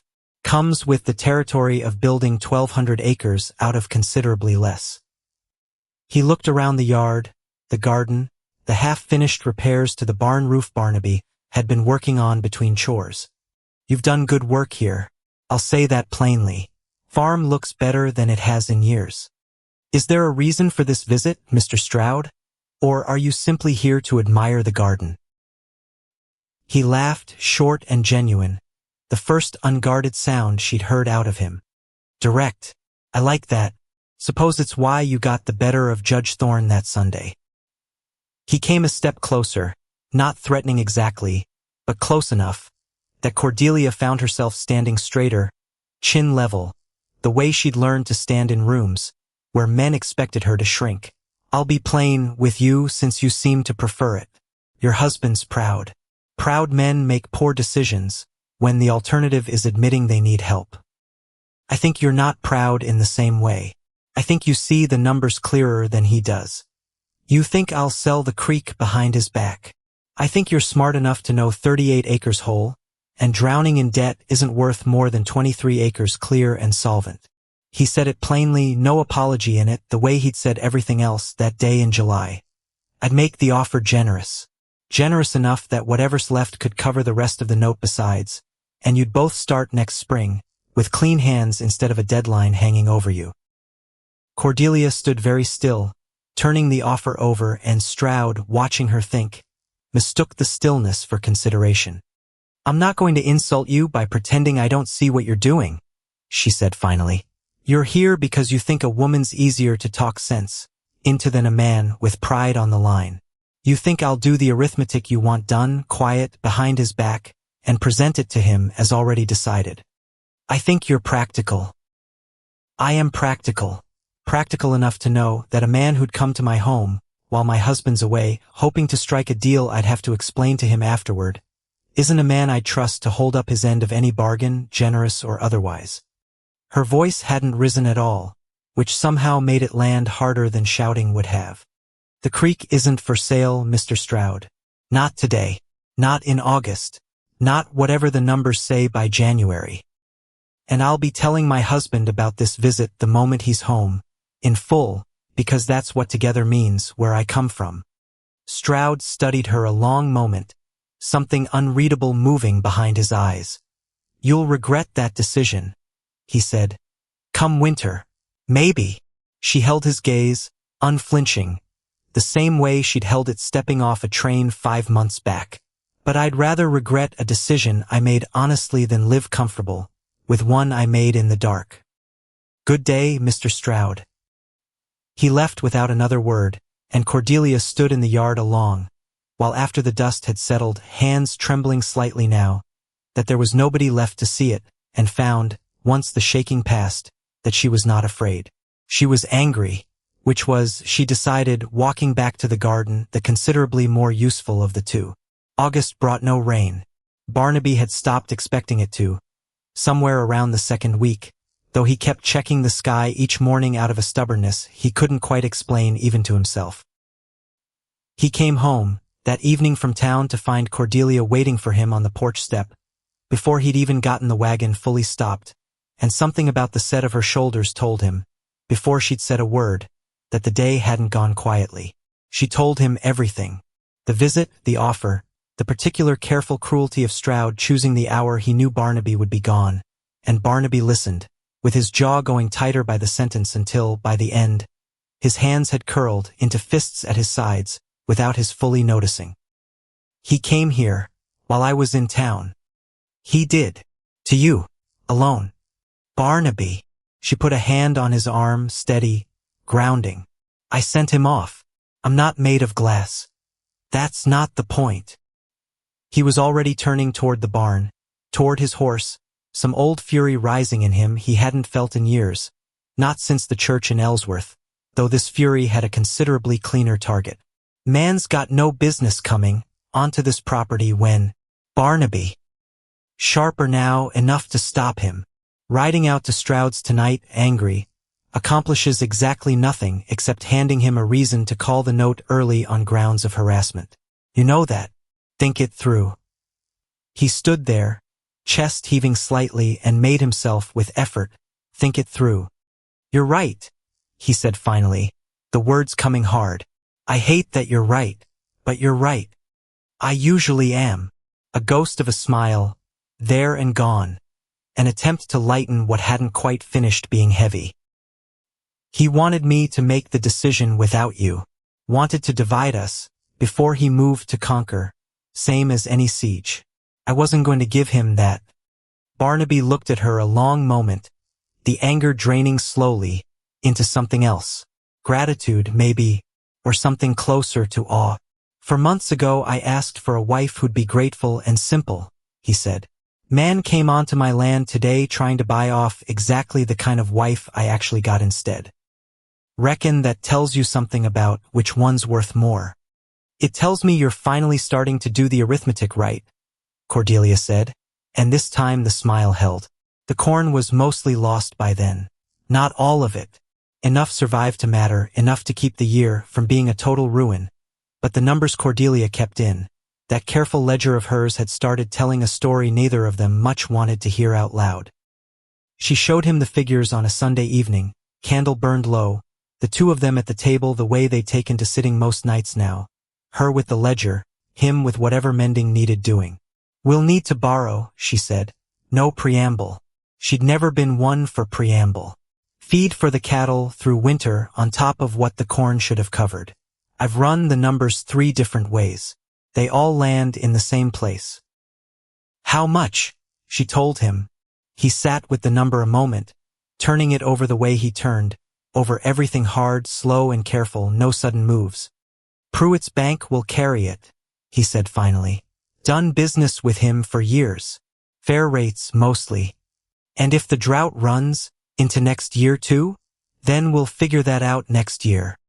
He said it with more confidence than he felt, and she looked at him in a way that told him she'd heard the gap between the words, and the feeling underneath them, same as she heard most things.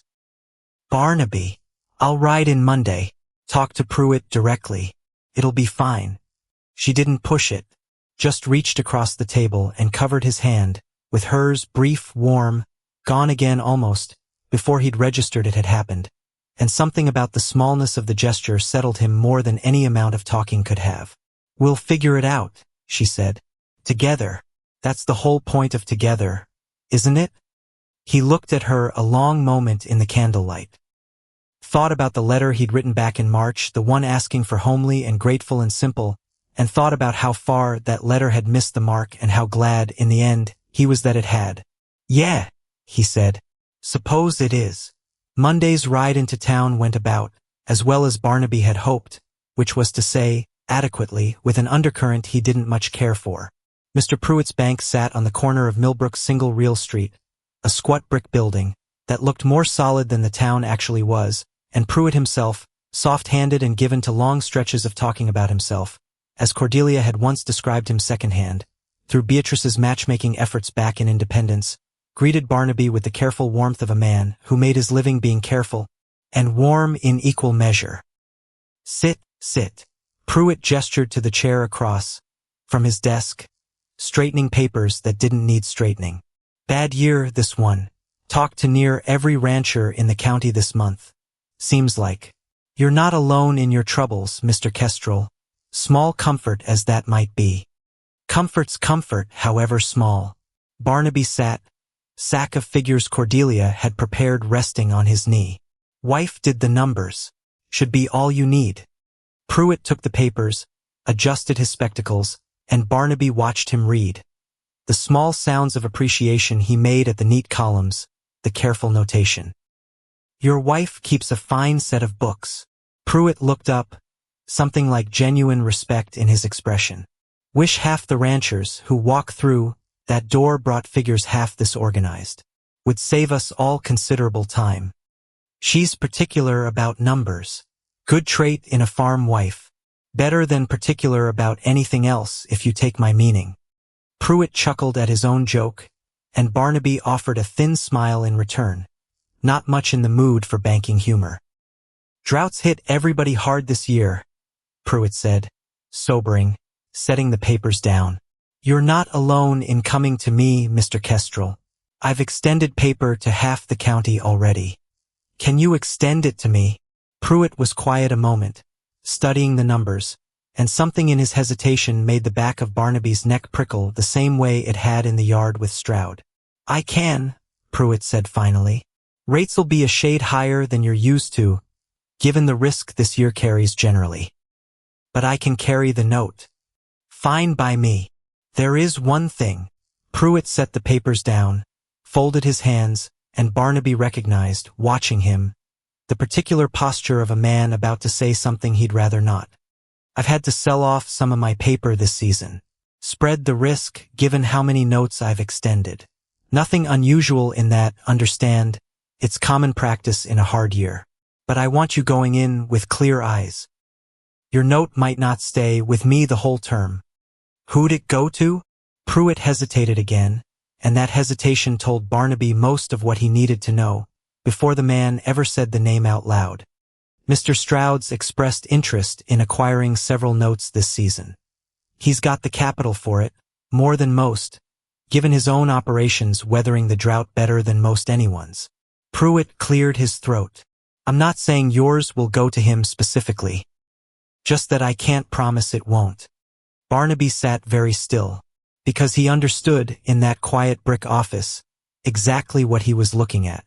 Understood it the way a man understands a trap, after he's already put his foot most of the way into it. Stroud wanted the creek. Barnaby had said no. And now here was Stroud, circling the same problem, from an entirely different direction, patient as water finding the low ground the way it always eventually did. I need the money regardless, Barnaby said finally. Drought doesn't wait on my pride. No, Pruitt agreed. It surely doesn't. Barnaby signed the papers.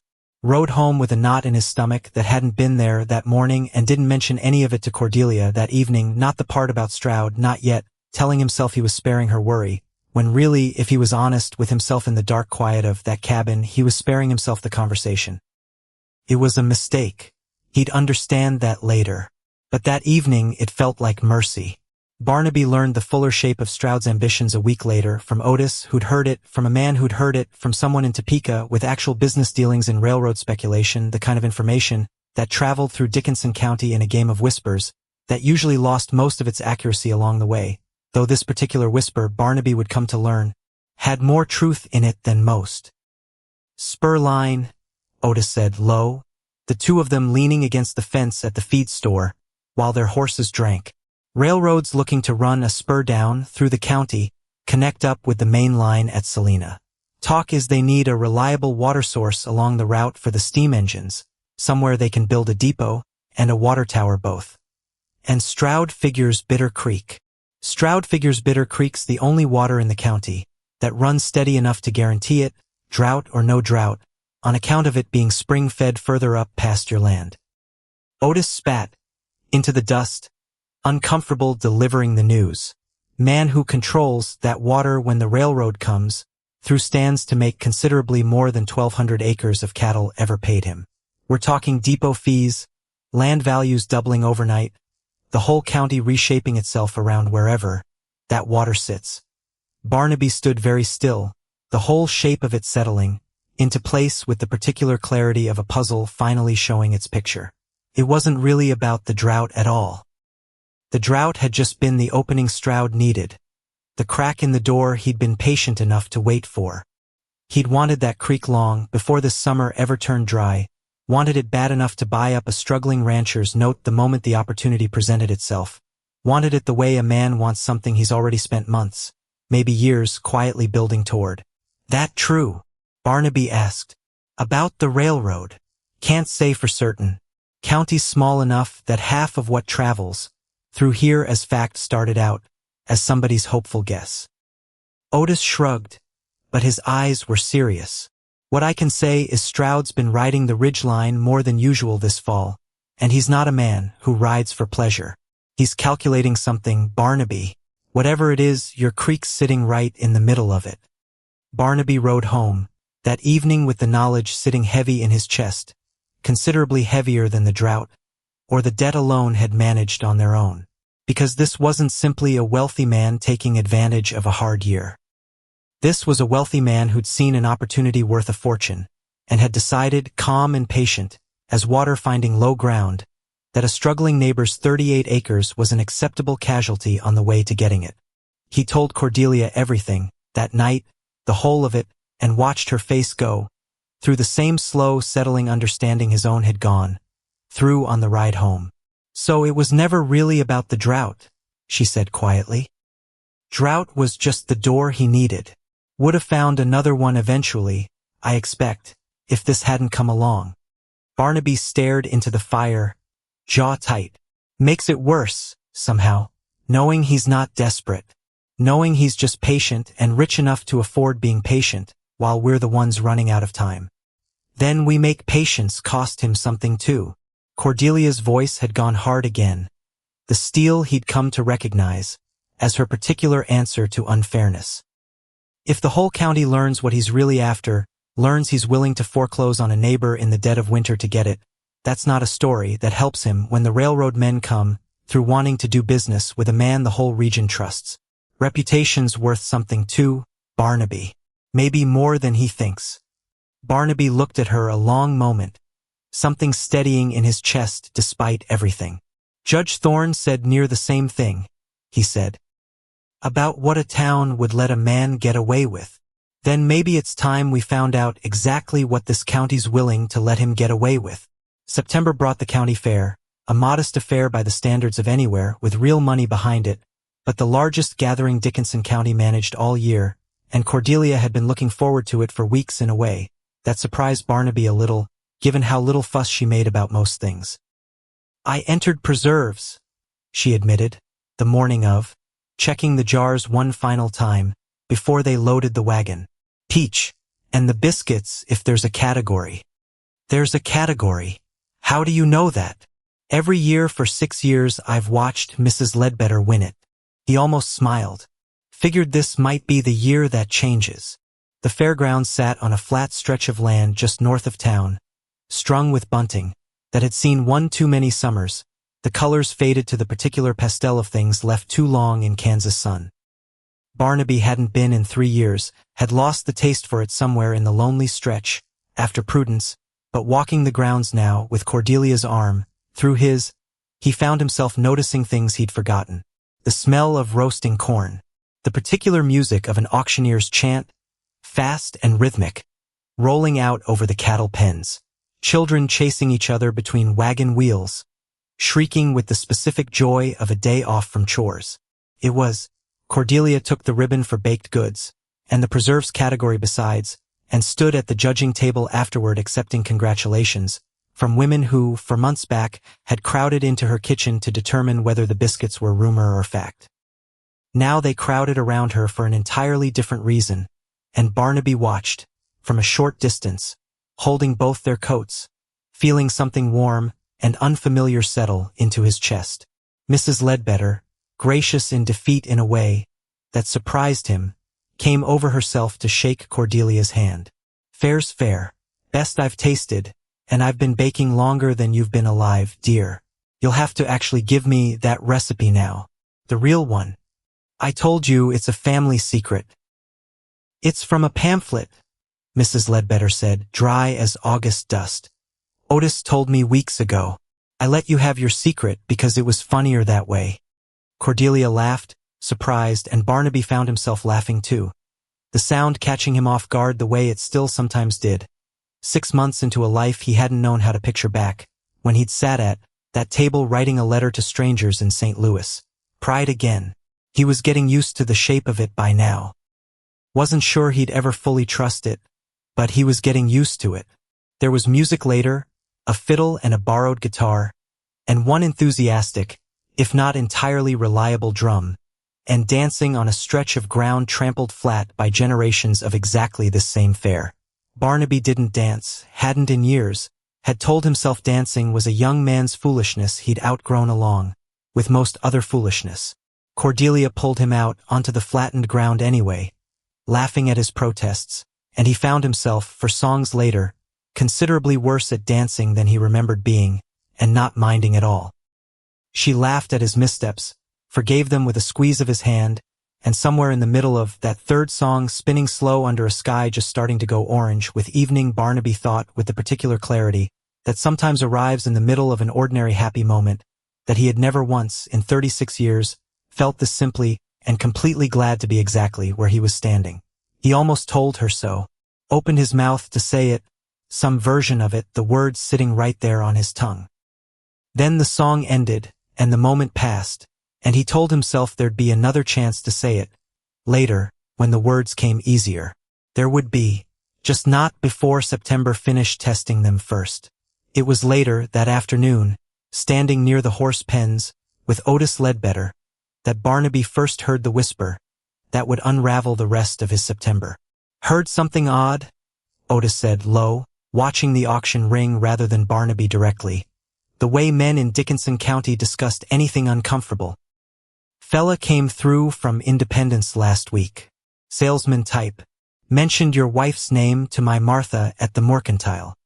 Barnaby felt something go still in his chest. "Said what?" "Said there was some trouble back home. Broken engagement, something about money, a family dispute that got ugly." Otis shrugged, uncomfortable now that he'd started. Didn't have the whole of it, just enough to make Martha ask around, and you know how asking around goes in this county. She never mentioned an engagement. Maybe there wasn't one to mention. Otis said it kindly, trying to smooth over what he'd already unsmoothed. Gossip's gossip, Barnaby.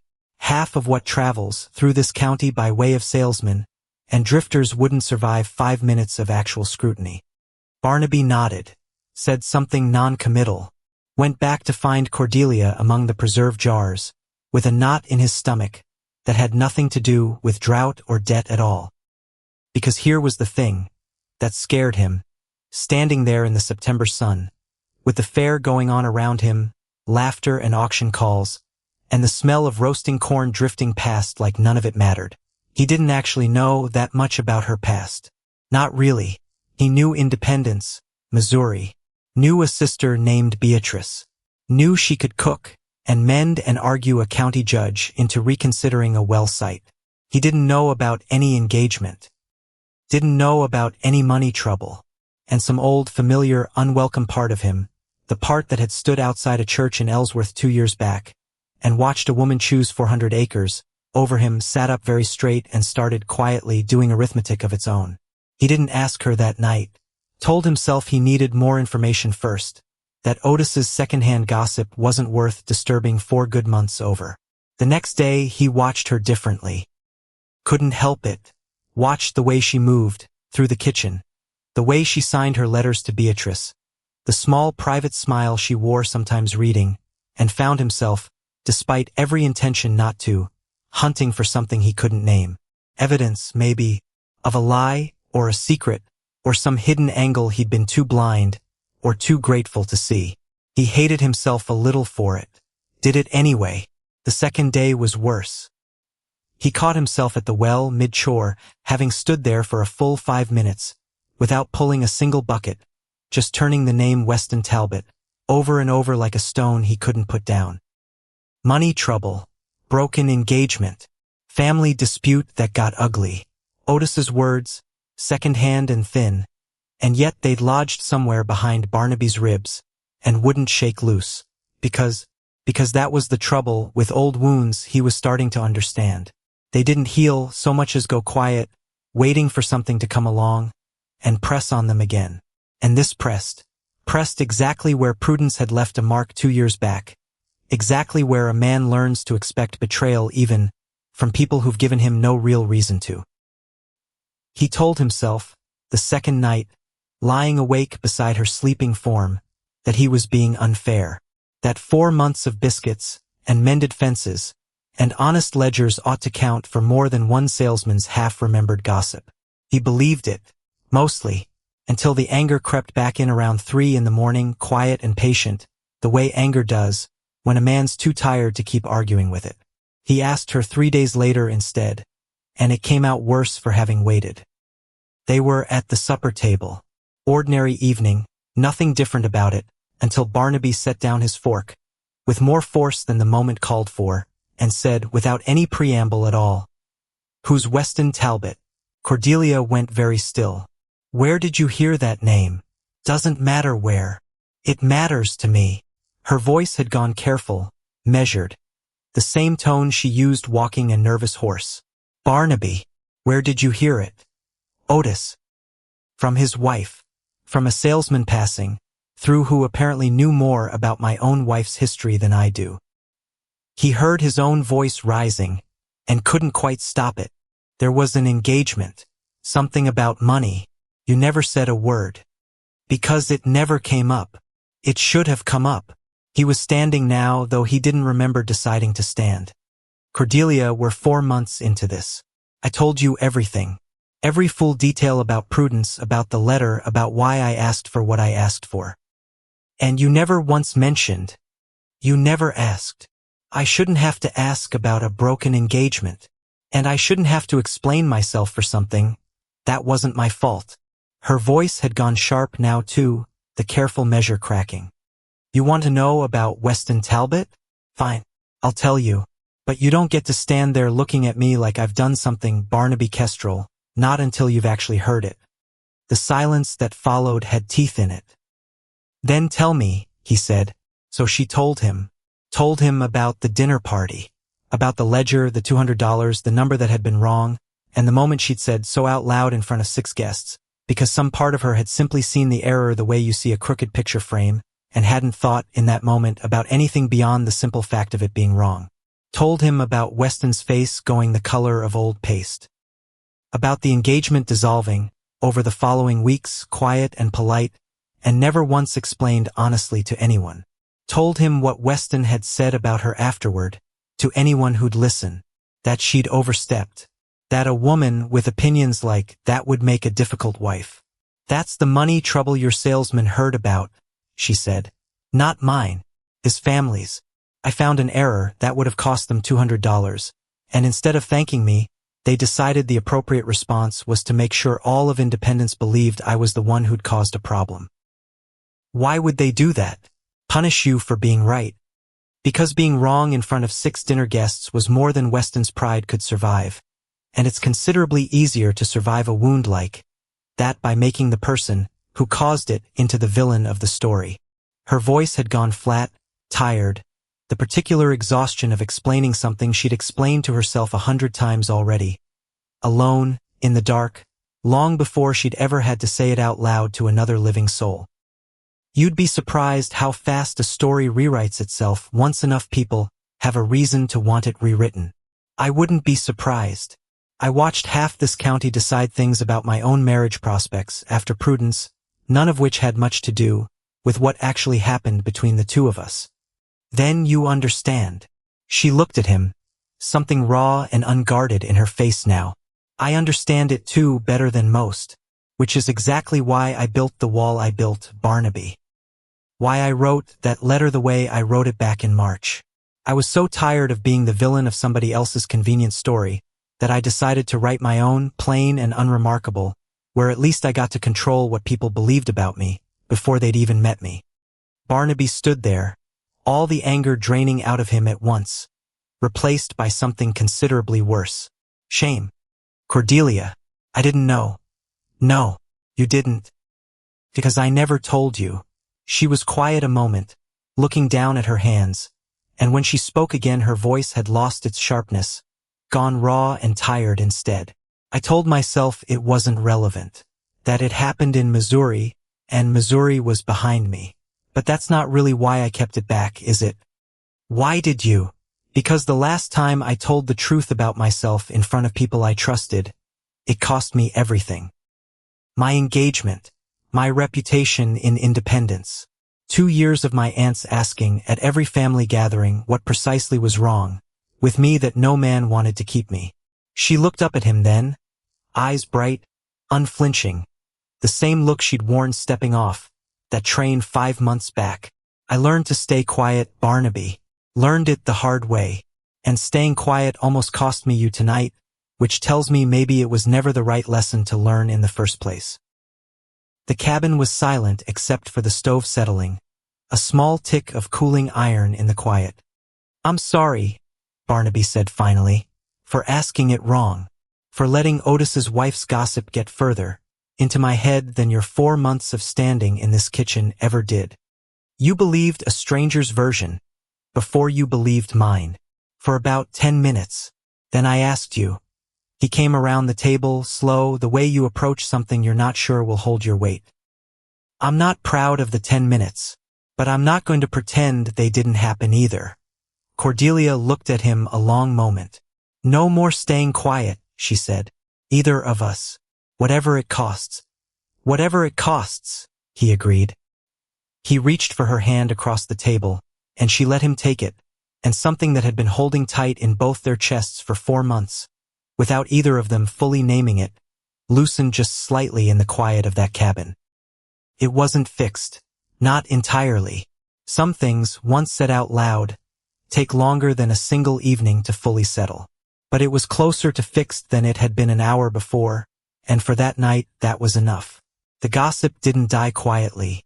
Gossip rarely did in a county this small, and by the following Sunday it had made its way, in whatever twisted shape it had picked up traveling, from mouth to mouth, all the way to the church steps themselves.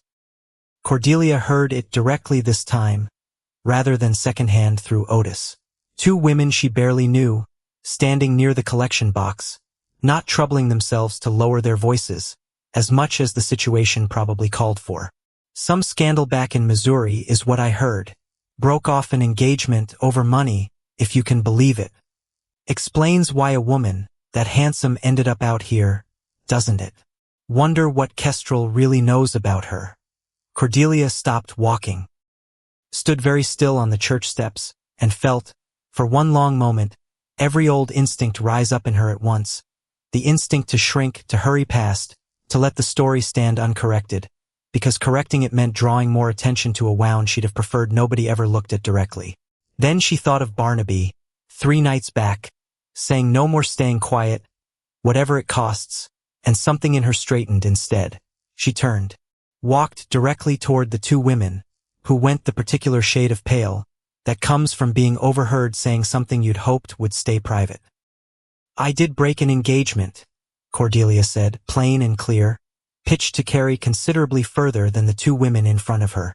Because I corrected an error in my former fiancé's family ledger, an error that would have cost them $200, and his pride couldn't survive being wrong in front of dinner guests. I've no shame in that story. I'd tell it exactly the same way in front of the whole congregation, should anyone care to ask me directly instead of guessing at it secondhand. The 2 women stared at her, caught entirely off guard by the directness of it. I only meant, one of them started. I know what you meant, I've heard versions of it 3 times now, each one a little further from what actually happened.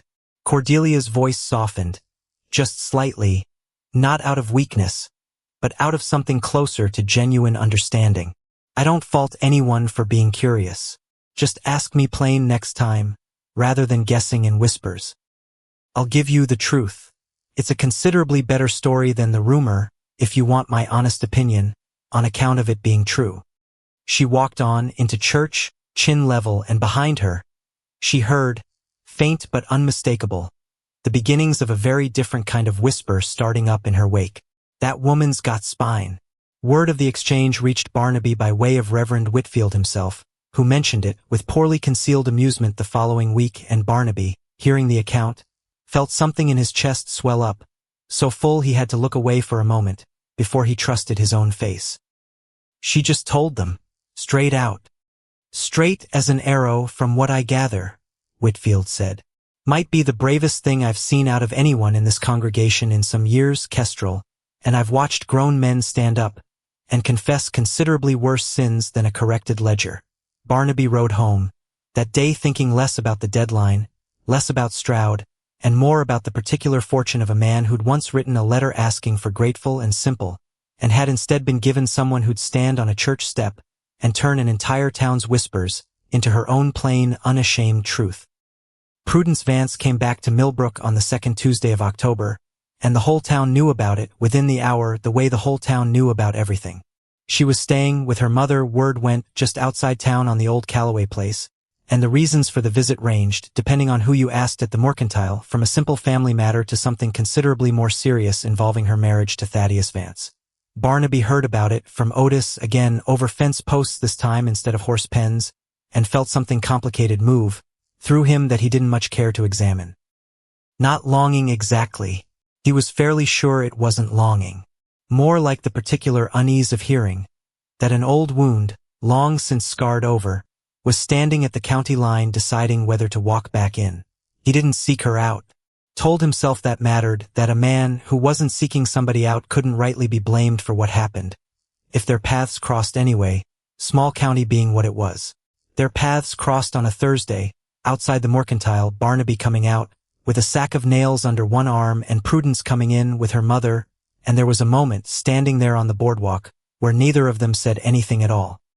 She looked older, not unkindly so, just older, the particular tiredness of a woman, whose 400 acres and house with a second floor had turned out to cost more than they'd promised.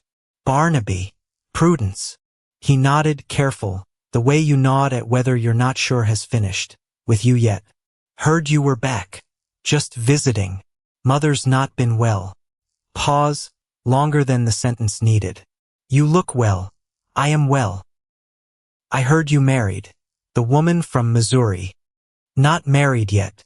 Come spring, most likely. He shifted the sack of nails, uncomfortable, aware of her mother watching the exchange, from a few steps back, with an expression he couldn't quite read. She's good for the farm. Good for me. I'm glad. Prudence said it, and something in her voice made it hard to tell whether she meant it, or whether the words were simply the ones a polite woman said in a doorway to a man she'd once left standing outside a church. I always wondered, what might have happened if things had gone different. Because there it was. The exact sentence Barnaby had spent 2 years half hoping to hear, standing outside a church with real glass windows, feet gone numb in the cold. The sentence that would have once undone him completely.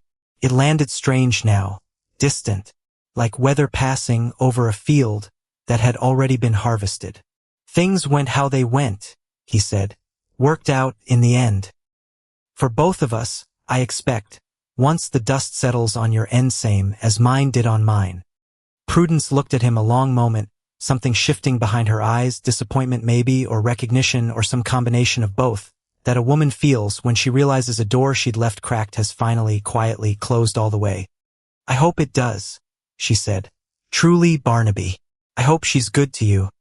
She is. There wasn't much more to say after that.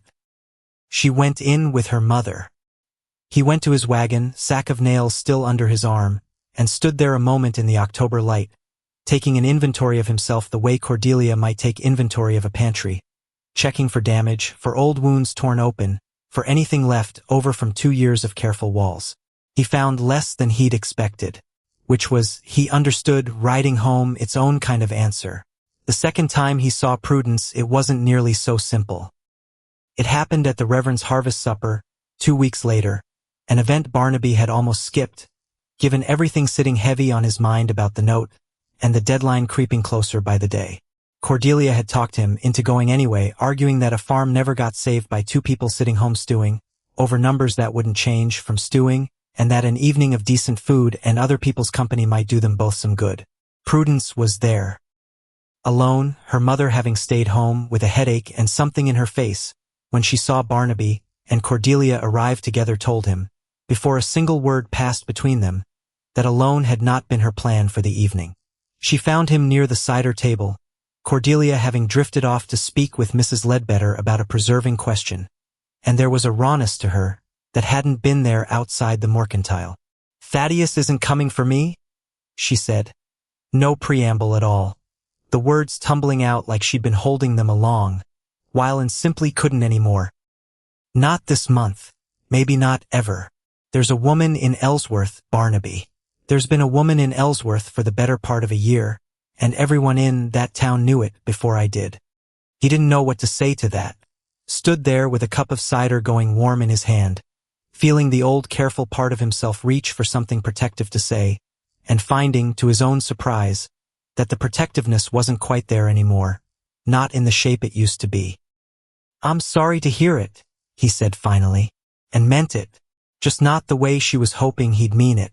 "Are you?" She looked at him hard, something desperate flickering behind her eyes. "Because I keep thinking, Barnaby, about 400 acres and a house with a second floor, and how none of it mattered once I understood what I'd actually traded away to get it. I keep thinking about you standing outside that church and how I never once looked back to see if you were still there." "You didn't. I know I didn't." Her voice cracked slightly. "If I'd known then what I know now. Prudence." He said her name gently, but there was a wall in it now, solid and quiet, nothing like the frantic hope that would once have surged up hearing exactly these words, from exactly this woman. "You didn't know then, and I didn't know then either what I actually needed versus what I thought I wanted. Might be that worked out the way it needed to, for both of us, hard as that year was.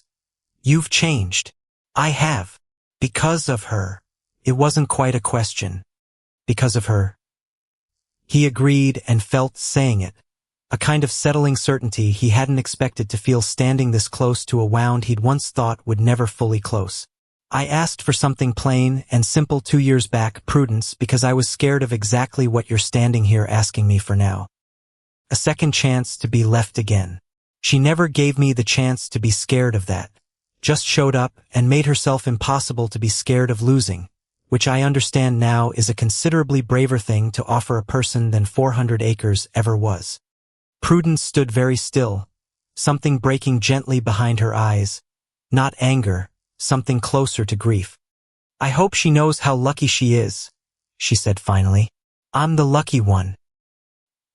He said it simply, without cruelty, the plainest true thing he'd said all evening. "Take care of yourself, Prudence. I mean that." He walked back to find Cordelia among the preserving conversation, and didn't look back and understood, walking away, that whatever door had stood cracked open in his chest for 2 long years had finally, quietly, swung shut on its own, no force required at all. He told Cordelia the whole of it that night, riding home from the harvest supper, the wagon creaking, over familiar road under a sky gone thick with stars, because whatever cost had been on the table 4 months back about staying quiet, he wasn't interested in paying it twice. She listened without interrupting, the way she listened to everything, and when he finished she was quiet a moment. "How did it feel?" she asked. "Seeing her. Smaller than I expected." He turned the truth over as he said it, checking it for accuracy the way he'd check a fence line. 2 years I built her up into something in my head. Standing there today, she was just a woman. Tired. Same as anybody. And how do I feel? In comparison. He looked at her across the table, candlelight catching the auburn in her hair the way it had, that first evening 5 months back, when he'd still believed he'd asked for something homely, and gotten it. "You feel like the whole rest of the story," he said. "The part one didn't know I was missing, until it showed up on a train." Cordelia's face did something he'd started to recognize, as her version of undone. Not tears, not quite. Just a softness at the edges, that she usually kept carefully guarded. That was almost poetic, Barnaby Kestrel. "Don't get used to it. Too late." She reached for his hand across the table, same as she had the night of Weston Talbot's name, and this time there was nothing careful or measured in it at all. Too late for a lot of things, I think. November brought the frost early and hard, and with it, the letter Barnaby had been half expecting, since the day in Pruitt's office back in August. It came by way of a rider, not the mail, which told Barnaby something about its urgency, before he'd even broken the seal. Stroud's handwriting, precise and unhurried, laid out the matter in terms, so calm they were almost worse than if he'd shouted it. "Notes come into my possession," the letter read, as Mr. Pruitt indicated it might. "Full balance due by the 1st of the year. Given the season, I understand this may prove difficult. I remain open to discussing the 15 acres along the creek, should that prove the more practical path forward. My offer stands, and stands generously, given the circumstances." Barnaby read it twice at the kitchen table, the same table, where he'd once written a letter asking for homely, and grateful and simple, and felt something cold settle into his stomach that had nothing to do with the frost outside. Cordelia read it after him, set it down slow. "He's had this planned since summer," she said. "Since the day he rode out here about the creek. Man's patient. I'll give him that. Barnaby, the full balance. By January." She was already doing the arithmetic. He could see it happening behind her eyes, the same fast, careful calculation she brought to everything. "We don't have it. Not after the drought took the corn." "I know. So what do we do?" He looked at the letter a long moment, looked past it, out the window at 38 acres going hard, and gray under the first frost of the season. Land he'd built his whole life around. Land that had never once betrayed him the way people sometimes did. "We don't sell the creek," he said. "Whatever else happens. That water's not for sale, same as I told him back in July. Then we need another way to raise the balance. Or another way to buy time. We've got until January." He said it with more confidence than he felt, same as he had back in August with the bank loan, and this time Cordelia didn't let it slide the way she had before. "Barnaby, look at me." She waited until he did. "We're in this together. That's what we agreed back when I told you about Weston. No more staying quiet, whatever it costs. So don't sit there telling me it'll be fine when you don't actually know that it will." He was quiet a moment. Then slow, "I don't know that it'll be fine. Thank you." Her voice softened. "That's all I needed. Now, let's figure out what fine would actually take." They sat at that table long past midnight, working through numbers, through possibilities, through the particular grim arithmetic of two people trying to save something they'd both, without either fully admitting it out loud, come to consider worth saving. They didn't land on an answer that night, but they landed on each other, which Barnaby was starting to understand might turn out to be the same thing in the end. December came in hard and hungry, the kind of cold that got into a man's joints and stayed there, and the deadline sat over the cabin on Bitter Creek like weather that hadn't broken yet. They'd tried what they could. Barnaby had ridden to 2 other banks in neighboring counties, both of which had politely declined, citing the same drought that had put him in this position to begin with. One banker in Ellsworth, a thin, nervous man named Cutter, had gone so far as to mention apologetically that word had already reached him about Stroud's involvement, and that a man in his position couldn't afford to make an enemy of Garrett Stroud over a loan that small.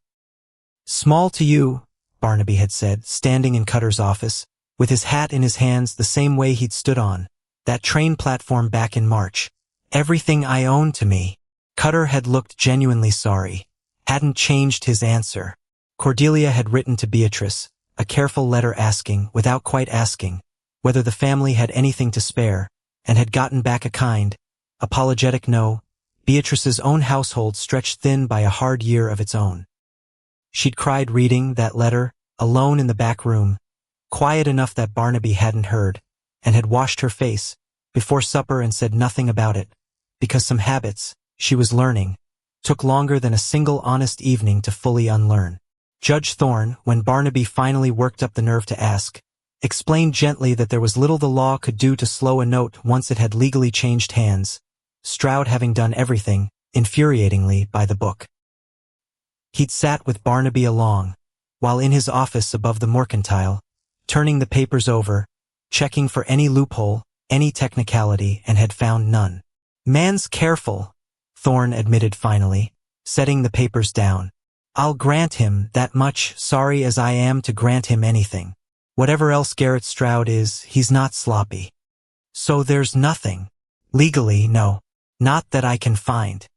Thorne was quiet a moment, studying Barnaby with an expression that carried more than the words that followed it. "There's a difference, Kestrel, between what a man can do and what a town will let him get away with. Might be worth remembering that, come January, if it comes to that." Barnaby hadn't understood what he meant by it, not fully, not that day. He'd ride home turning the words over, the way he turned over everything hard, and wouldn't understand their full weight until considerably later, once winter had done its worst, and the whole county had a chance to show him exactly what Thorne had been hinting at. For now, there was only the arithmetic, and the arithmetic wasn't kind, which left them, as December wore on, with two paths: sell the creek frontage to Stroud, keep the rest of the farm and start over from a smaller foundation, or find the full balance by the 1st of January and keep all 38 acres whole. Neither path looked possible from where they stood. "We could ask the town," Cordelia said one evening, not for the first time. "Judge Thorne likes you. Reverend Whitfield too. If people understood what Stroud's doing. Folks got their own troubles this year. Can't go asking neighbors to bail me out of mine. You do it for them. That's different, is it?" She looked at him steady across the table. "Or is that just more of the same pride that had you standing outside a church 2 years back instead of walking in and saying something true?" Barnaby didn't have a good answer for that. Just sat with it the way he sat with most hard things, slow and careful, no sudden moves. "Even if I asked," he said finally, "what would that look like? Standing up at church, hat in hand, telling the whole congregation I need money because Stroud's got his boot on my neck? Man's got more friends in this county than I do, Cordelia. More money, more standing, more reasons for folks to think twice before crossing him. Then don't ask for money. Ask for time." He looked at her, not following. "The note's due January 1st, because that's the date Stroud picked. Not because there's some law of nature demanding it." She leaned forward, the same intensity she'd brought to correcting Judge Thorne's well argument, to reading his account books, to every hard true thing she'd said since stepping off that train. What if the town simply refused to let the deadline matter? What if enough people made it clear, publicly, that foreclosing on you in the dead of winter wouldn't be forgotten come spring, when Stroud needs favors of his own from half this county? That's not how banking works. No, but it's how towns work, and towns are made of people, and people remember who stood with them and who didn't. She held his gaze steady. "Judge Thorne all but told you that himself, didn't he? That the law's got limits, but a town's good opinion doesn't." Barnaby sat with that a long moment, the December wind picking up outside, working at the corners of the cabin the same way it had back in March, back when all of this had started, with a letter he'd almost talked himself out of sending. "I'll think on it," he said. "Don't think too long. 2 weeks isn't much of a runway." They tried, in the days that followed, to think their way toward a version of the plan that didn't require Barnaby standing up in public and asking for help, a thing that went against every careful instinct he'd built over 36 years of solving his own problems quietly. They sold what they could spare. 2 heifers Barnaby had been saving for breeding stock, sold at a loss to a buyer 3 counties, over who'd heard, through channels neither of them wanted to examine too closely, that the Kestrel place might be selling cheap that winter. Cordelia's mother's silver, the one thing of value she'd brought from Independence, went next. She didn't cry selling it. Not in front of him, anyway. Just wrapped each piece careful in cloth the morning the dealer, from Selina came, and handed it, over with a steadiness Barnaby found harder to watch than tears would have been. "It's only silver," she said, catching him watching her afterward, the wagon already pulling away down the road. "Metal and shape. Doesn't hold my mother in it any more than it held her, while she was living. You don't have to explain yourself to me. I know." She was quiet a moment, looking at the empty space on the shelf, where the silver had sat since March. "I'm explaining it to myself, mostly, practicing believing it." He'd taken her hand then, said nothing, because some grief didn't need words laid over it, just the simple fact of somebody standing close enough to share the weight. The silver fetched a fair sum, from a dealer in Selina, but nowhere near enough to close the gap. It helped. It didn't solve it. By the second week of December, with Christmas bearing down, and the deadline 12 days out, they were still short, by Cordelia's careful reckoning, nearly a third of the full balance. They went through the cabin twice more after that, looking for anything else that might carry value. Barnaby's father's pocket watch, the one heirloom he owned, went into the small growing pile, before Cordelia stopped him, hand firm on his wrist. "Not that one. Cordelia, it's a watch. Doesn't keep the barn standing. It keeps something else standing." She took it from his hand, set it back on the shelf, deliberate. "We're not selling everything. That makes this place feel like a home, just to buy ourselves a few more weeks of owning the walls around it. There has to be a line somewhere, Barnaby, or we'll wake up in spring with the farm saved, and nothing left inside it worth living for." He hadn't argued. Some part of him had needed, he realized, somebody willing to draw that line for him, given how far he'd have kept going otherwise, stripping the place bare rather than ask a single neighbor for help. "We could try Stroud directly," Barnaby said one night, hating the words even as he said them. "Offer the 15 acres. Take what he'll pay. Keep the rest clear. You said that water wasn't for sale. Whatever else happened." "I said a lot of things back in July, Cordelia, before I understood exactly how deep this hole was going to get. And I'm telling you now what I told Stroud in August, standing right there by the well." Her voice had gone hard, the same steel he'd first heard on that train platform. "That water's not just yours to give away out of desperation. It's ours. This whole farm is ours now, Barnaby, whatever the wedding papers say or don't say yet, and I'm not interested in watching us hand Garrett Stroud the one thing he's wanted, since the day he first rode onto this property, just because the alternative feels harder." Barnaby looked at her a long moment, something in his chest cracking open at the word ours, plain and unadorned, the way she said most true things. "All right," he said quietly. "All right, then we do it your way. We ask the town."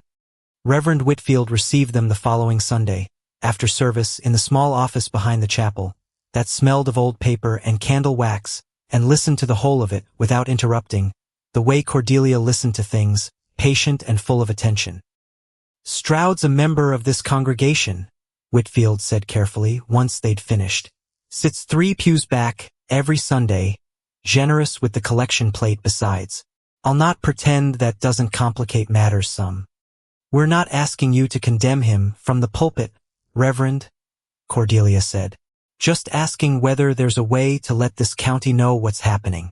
Quietly, if that's how it needs to be done. Let people decide for themselves what kind of neighbor they want to be, come January." Whitfield was quiet a long moment, turning something over behind his eyes. "There's a way," he said finally. "Might not look like much. Might just be a word here, a word there, the kind of thing that travels through a county, without ever being said out loud in any one place a man could point to and call gossip." He looked at Barnaby steady. "But I'll tell you plain, Kestrel, same as Judge Thorne likely already has. This county's watched you 6 years.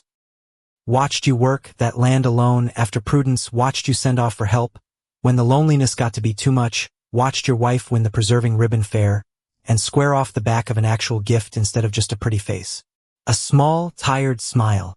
Folks notice more than a man standing quiet in his own fields might think they do. Might be you'd be surprised what this county's willing to do for one of its own, given half a reason." Barnaby didn't have an answer for that, just nodded, throat tight in a way he wasn't accustomed to, and didn't much care for, and let Cordelia thank the Reverend on behalf of them both, because his own voice, just then, wasn't entirely trustworthy. They rode home in the particular quiet that follows a conversation that's shifted something, neither of them in a hurry to fill the silence with lesser words. Barnaby watched the fence posts go by, the same fence posts he'd counted so many lonely nights before that letter went out in March, and found himself thinking, not for the first time, how strange it was that the same land could hold both kinds of silence. The empty kind and this kind. "He's right, you know," Cordelia said eventually, breaking it herself. "You've spent 6 years thinking this county saw a man who got left behind by a pretty woman and never quite recovered. Might be they saw something else entirely. A man who kept working, kept trying, kept his land honest even when nobody was watching to give him credit for it. Didn't feel like anybody was watching. Feeling and fact aren't always the same thing." She reached over, squeezed his arm, through his coat. "Took me 30 years and one letter from a stranger in Kansas to learn that lesson myself. Suppose it's only fair you get to learn it a little later than I did." He almost smiled at that, despite everything sitting heavy on his chest, and the wagon rolled on toward Bitter Creek under a sky gone the color of good slate, neither of them speaking again, until the cabin came into view, warm light already glowing faint behind the one good window Barnaby had once been so privately proud of, back when pride had meant something considerably smaller than it did now. Christmas came quiet, that year, quieter than either of them would have liked given everything hanging over the farm, but not without its own small mercies. Cordelia hung greenery over the mantel, the way she'd apparently done every year of her childhood and independence, and Barnaby, watching her work, felt something in his chest that had nothing to do with debt or deadlines at all. She gave him a scarf she'd knitted in secret evenings he hadn't noticed, soft gray wool. That matched, she pointed out, the traveling dress she'd worn stepping off that train. "So you'll remember," she said, wrapping it around his neck herself, standing close enough that he could feel her breath, "that whatever happens with the farm, whatever Stroud manages to take or not take, this part's already ours. Nobody's foreclosing on this part." He didn't trust his voice for a moment, just held her, there in the cabin's warm lamplight, greenery on the mantel, and a half-decorated tree Cordelia had insisted on dragging in from the tree line 2 days back, and thought, not for the first time that winter, that whatever happened come January, he'd already gotten more than he had any right to ask for. He gave her the bookshelf's final piece, a small carved box he'd made in secret evenings of his own, out in the barn where she couldn't see, meant to hold whatever letters and small treasures a woman collects over a life. She opened it slow, careful, and found inside it a single line he'd carved into the underside of the lid, work that had taken him 3 tries and considerable cursing to get legible. Whatever the letter said, "This is what I actually got." She read it twice. Then she didn't say anything at all, just kissed him, soft and sure, the kind of kiss that answered questions neither of them had quite worked up the nerve to ask out loud yet. 2 weeks left until the deadline. 2 weeks and a herd of cattle that would need to survive whatever winter had planned, including one rust-colored heifer, heavy and close to her time, whose narrow hips Cordelia had flagged back in the spring, and never fully stopped worrying about since. Cordelia had taken to checking on that heifer twice a day, through December, morning and evening, same careful attention she'd brought to the water level marks back in July. She'd named her, somewhere along the way without ever quite deciding to, the same easy habit of naming things that had turned the whole farm from a bachelor's holding into a home with a heartbeat of its own.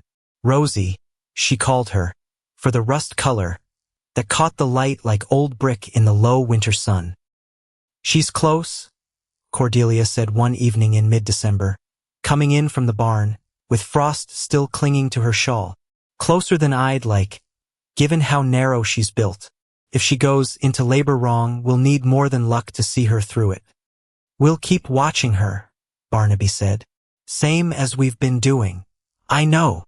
She sat by the fire, warming her hands, and something in her face carried a weight that had nothing to do with the note or the deadline at all, a purely practical worry, the kind a farm always carried regardless of what else was happening in the world around it. I just don't like not knowing which crisis is going to land on us first.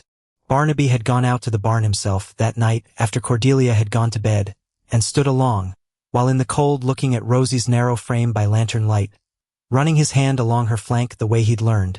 From 6 years of births he'd mostly managed alone. Don't you go picking the worst possible night, he told her. Quiet, the way he used to talk to Duke back, before Cordelia arrived, and gave him someone better to talk to. Whatever else this winter's got planned for us, you just wait for a calm one, you hear? Rosie flicked an ear at him, unbothered, the same way Duke usually was, and Barnaby laughed once, short and rueful, at himself for talking sense to an animal, who had no more control over the timing than he did. He checked the barn latches twice, before heading back to the cabin. Checked the feed stores. Checked, out of a habit he couldn't quite name, the sky, which had gone hard and clear that night, cold stars sharp as pins against black, no hint yet of the weather, that was building somewhere out past the horizon, gathering itself slow and patient the way Stroud himself had gathered his own plans all summer. Word had started moving through the county by then, quiet as Reverend Whitfield had promised, the way water moves downhill toward whoever's willing to listen. Barnaby caught wind of it himself secondhand at the feed store, men going quiet, when he walked in the way men go quiet around a subject they've been discussing, and don't want caught discussing. Otis Ledbetter clapped him on the shoulder on his way out, said nothing specific, just held the grip a beat longer than the moment strictly required, and Barnaby understood, riding home, that something was moving beneath the surface of Dickinson County, that he didn't yet have the shape of. It wasn't only whispers, either. 2 days before Christmas, a wagon had rolled up unannounced carrying a cord of split firewood Barnaby hadn't ordered, left in the yard with no note and no explanation, the kind of anonymous generosity a proud man in a small county learns not to ask too many questions about, for fear of embarrassing whoever'd sent it. Reverend Whitfield had visited twice more, since the harvest supper, each time staying a little longer, asking after the cattle, after Cordelia's garden plans for spring, the careful conversation of a man building a case in the court of public opinion one Sunday visit at a time. Whether it would move fast enough or be enough at all against a man with 1,200 acres, and a signed note in his favor, neither Barnaby nor Cordelia could say. Neither of them knew, yet how those two threads, the deadline and the heifer, were about to come together in a single night neither of them would ever forget. For now there was only the waiting, the counting down, the particular dread of two people who'd built something worth keeping, watching the calendar for a date that threatened to take it all away. They sat together by the fire most of that final week, Cordelia's head against his shoulder, the carved box, and the gray scarf, and the half-decorated tree all standing testament to a Christmas that had tried, against considerable odds, to be happy anyway. Barnaby found himself, more than once, simply watching her in the firelight, memorizing the shape of her, the way a man memorizes something he's afraid might not last. "Whatever happens," she said one of those nights, not looking up from the fire. "With the note, with Stroud, with all of it, I want you to know I wouldn't undo any of it. Not the letter, not the lie I told in it, not one single day since that train. Neither would I," he said, and found, saying it, that it was the truest thing he'd said in a year of increasingly true things. "Man'd be a fool to trade a single day of it back, storm or no storm." Judge Thorne rode out to the farm himself on the 30th of December, 2 days shy of the deadline, and Barnaby met him in the yard, with a knot of dread sitting hard in his chest, certain, for one long moment, that the visit could only mean bad news arriving early. It wasn't bad news. It also wasn't quite good news, not yet, not in any shape Barnaby could hold on to. "Not here to tell you it's solved," Thorne said, climbing down stiff from the cold. "Wouldn't do that to you, false hope being crueler than no hope at all in my experience of the law, and of people both. But I am here to tell you the county's been talking kestrel, more than you might realize, sitting out here on your own, with your head down in the numbers. Talking doesn't pay a note. No, it doesn't." Thorne's eyes were steady, careful, the same precision he brought to every argument he'd ever won in that back office above the mercantile. "But talking's how a county decides what it's willing to stand behind, come the moment it matters. Might be you'll see what I mean sooner than you think. Might be the 1st of January brings more to this yard than just a deadline. He wouldn't say more than that, no matter how Barnaby pressed, just tipped his hat toward Cordelia on the porch, and rode back toward town, leaving behind a question mark, where Barnaby had expected, at best, another confirmation of hopelessness. "What do you make of that?" Barnaby asked, watching the judge's wagon shrink toward the horizon. "I make of it that Reverend Whitfield and Judge Thorne have been busier this month than either of them sled on." Cordelia came down off the porch, wrapping her shawl tighter against the cold. "I make of it that maybe, just maybe, this county's about to show Garrett Stroud exactly what Judge Thorne meant back in November. The difference between what a man can do and what a town will let him get away with." Barnaby looked at her, something fragile and unfamiliar stirring in his chest, a feeling he was almost afraid to name, because naming it felt like tempting whatever cruel joke the universe might still have waiting. Hope, that was the feeling. He let himself have it, just for a moment, standing there in the yard, with the cold biting at both their faces, and 2 days left until everything either held or came apart. Outside, the sky over Dickinson County had gone the color of old iron, flat and heavy, the kind of sky that meant business. Winter was coming for Bitter Creek, and it was bringing more than snow. Millbrook, Kansas, December 31st, 1878. The deadline came wearing a blizzard. Barnaby had known it was coming, had watched the sky all week, that particular yellow-gray building along the northern horizon, the kind of color Kansas wore right before it decided to remind everybody exactly how small they were against it. He'd moved the cattle to the lower pasture 2 days back. Broken ice on the trough that morning and the morning before, and would need to break it again come nightfall. He hadn't expected the storm to arrive on the exact same day the note came due, because that was the particular cruelty of weather. It didn't consult a calendar. Didn't care that Garrett Stroud's deadline sat at midnight. Didn't care that the whole county had spent a month quietly organizing itself around a problem Barnaby still didn't fully understand the shape of. It simply came, the way it always came, indifferent and enormous, and Barnaby stood in the yard at midday watching the sky go the color of old iron, and felt something cold settle into his chest that had nothing to do with temperature at all.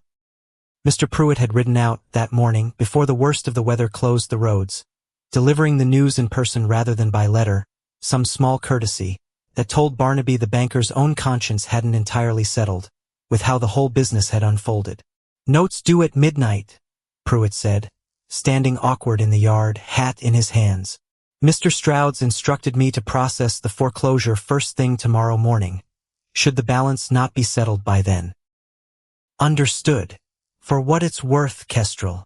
Pruitt hesitated, the way he'd hesitated back in August, delivering news he didn't much care for. "I never intended for the note to end up in his hands.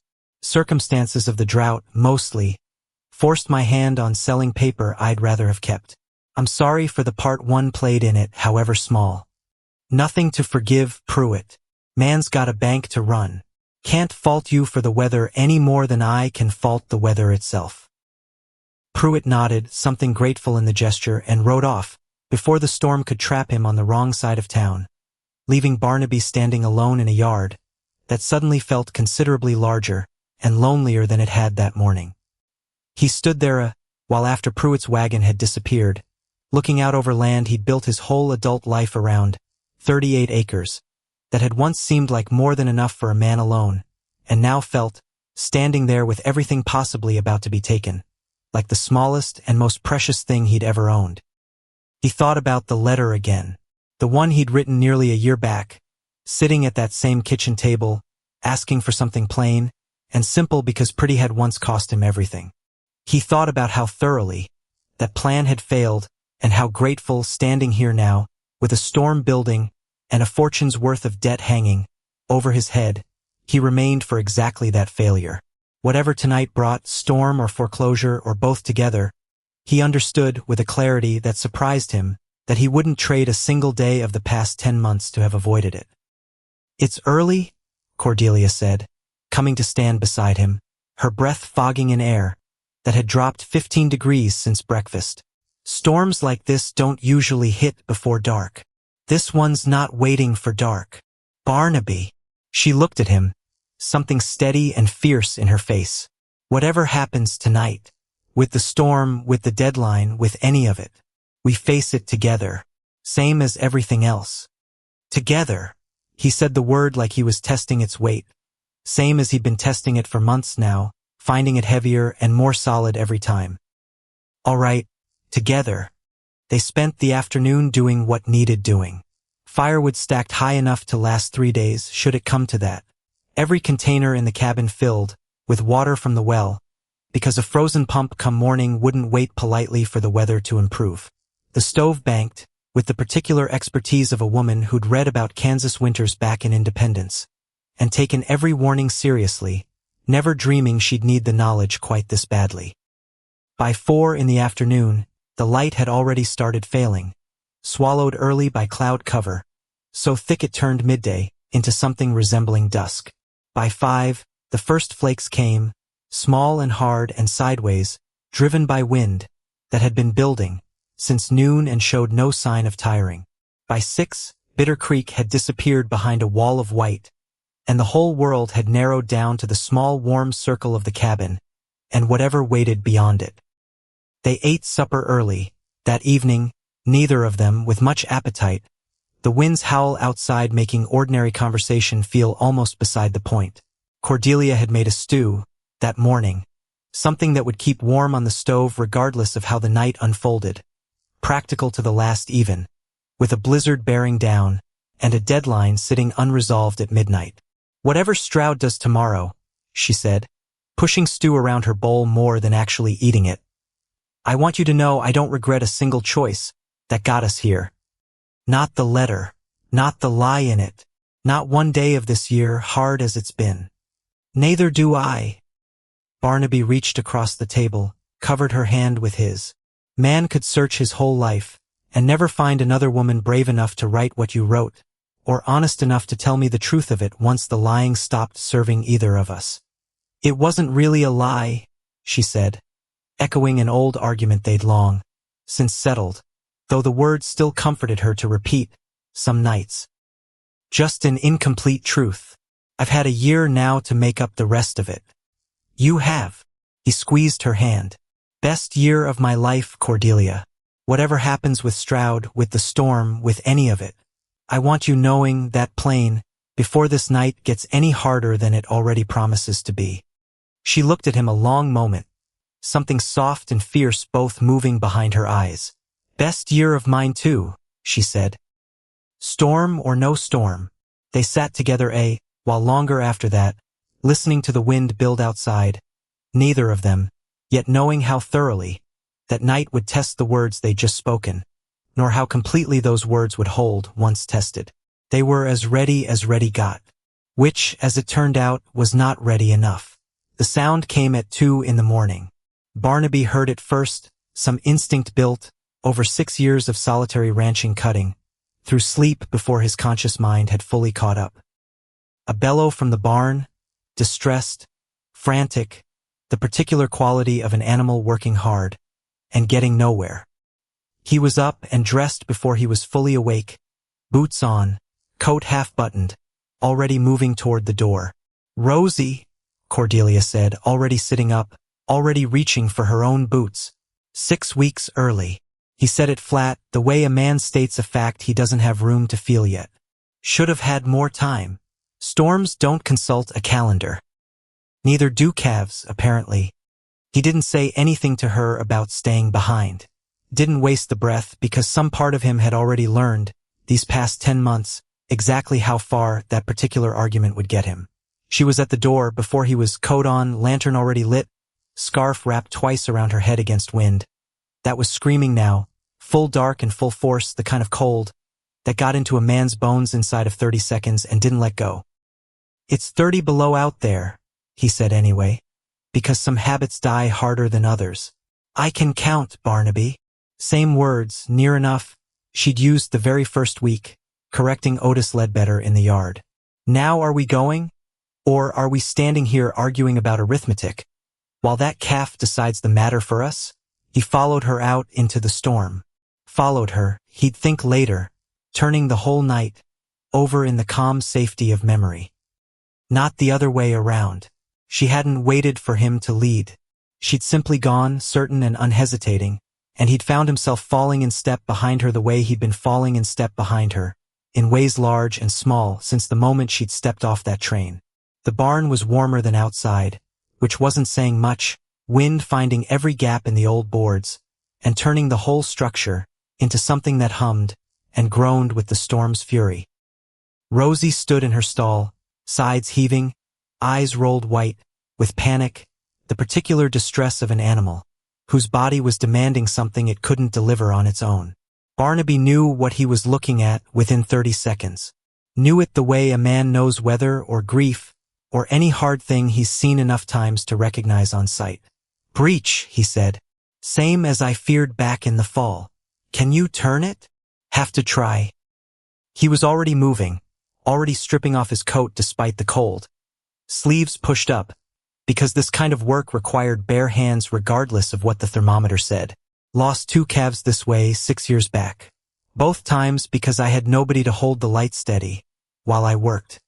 Cordelia didn't say anything, just took up the lantern from where he'd hung it, held it high and angled exactly where he needed it, and something in the steadiness of the gesture told him, without either of them needing to say it out loud, that tonight would not be like those other 2 nights.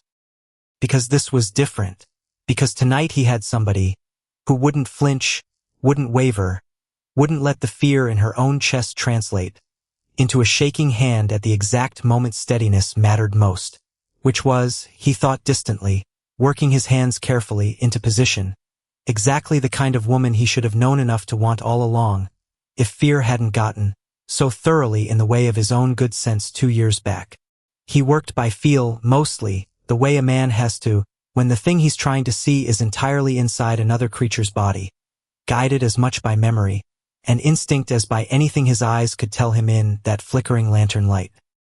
Rosie strained and bellowed. The wind screamed against the barn walls, and Cordelia stood beside him, arm extended, lantern held rock steady, the flame not wavering once despite the draft cutting through every gap in the old wood. Minutes passed. He didn't count them, not at first, too focused on the work, on the particular delicate calculation of turning something stubborn and alive without hurting either the mother or the calf in the process. Then he did start counting, because counting gave his mind somewhere to go besides the fear, the particular cold fear of a man working against something he couldn't fully control, in whether that could kill a person exposed to it for more than an hour on a night that had already taken everything else he had to give. 10 minutes. Rosie's breathing had gone ragged, ugly, and Barnaby's hands had gone numb despite the work, despite the animal's body heat, despite everything. His fingers didn't feel like his own anymore. Just tools working on instinct because instinct was the only thing left that still knew what to do. 15 minutes. He thought about prudence for one strange unbidden second. About 400 acres and a house with a second floor. About how far away all of that felt now, standing in a freezing barn, with his hands buried inside a laboring heifer, fighting for something considerably more valuable than any acreage he'd once envied. 20 minutes. He'd gotten a hoof turned.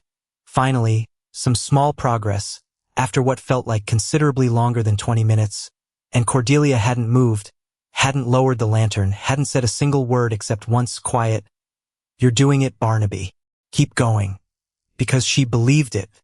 He could hear that much in her voice, even through the wind, even through his own mounting fear. She believed he'd get it done, and that belief steadied something in his chest that his own doubt had been trying to unravel. 30 minutes. His arms had started to shake with the effort. Rosie had gone quieter, which worried him more than the bellowing had. An animal running low on the strength required to keep fighting. Except quiet wasn't always bad.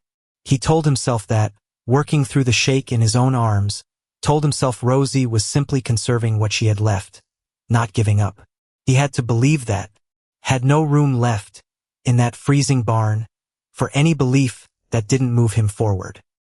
40 minutes. He got the second hoof turned, felt the whole shape of it shift, finally, toward something that might actually work, might actually end with a live calf instead of the 2 he'd lost, before Cordelia ever stepped off that train. Until he heard, faint under the wind, and Rosie's labored breathing. A small, unsteady sound from Cordelia herself. Not words, just breath catching wrong, the particular sound of a body starting to fail even while the will driving it refused to. He didn't look up yet. Couldn't. Not with the calf's position finally shifting right, not with everything hanging on these next few minutes going exactly as they needed to go. 50 minutes. He looked up, for just a second, at Cordelia's face in the lantern light, and saw something there that stopped his heart more thoroughly than anything happening with the calf. Her face had gone the color of candle wax. Not merely pale the way cold makes a person pale. Waxen, the particular bloodless white of tissue that stopped getting proper blood at all. Cordelia, I'm fine. Her voice came out thin, strained, nothing like fine at all. Finish it. Don't stop for me. 53 minutes. The calf came, all at once, in a rush of motion, and fluid and cold barn air, wet and shaking and, against every fear Barnaby had carried, through the previous 52 of those minutes. Alive. He set it down beside Rosie, who immediately began the exhausted, instinctive work of licking it clean, some deep animal certainty overriding whatever terror the labor had put her through. Barnaby knelt there a moment, breathing hard, arms trembling, watching new life assert itself against a night that had tried its level best to prevent it. Then he turned around. Cordelia's hand had locked around the lantern handle. Not holding it anymore, not really, gripping it in the particular seized-up way of muscles that have simply stopped taking instruction from the mind that's supposed to control them. Cordelia. He was up and moving before he'd finished saying her name. Cordelia, let go of the lantern. Can't. The word came out through teeth that had stopped chattering, which scared him considerably more than chattering would have. Barnaby, I can't feel my hand. He took the lantern from her gently, prying her fingers loose one at a time, and took both her hands in his, and began breathing on them, slow and steady, the way you bring a nearly dead fire back up from almost nothing, warming each finger in turn, working the blood back into flesh that had gone dangerously, frighteningly cold. Your letter said you were looking for a plain wife, she said, teeth starting to chatter again now, which he understood, distantly, through his own fear, was probably a good sign. Your letter said you were plain. He kept breathing on her hands, kept rubbing them, kept his eyes fixed on her face, watching for any sign of the color returning. Cordelia, I need you talking to me. Keep talking. I was describing my character. Her voice was steadier now, though her hands still trembled in his. Thought that was the relevant part. You thought right. He pulled her against him then, wrapping his coat around both of them, sharing what warmth he had left, after 53 minutes of working half-frozen himself. God, Cordelia, you thought right about a great many things I never gave you proper credit for. The calf nuzzled against Rosie's side, finding its feet already, wobbly and new, and entirely unaware of the cost its arrival had nearly demanded.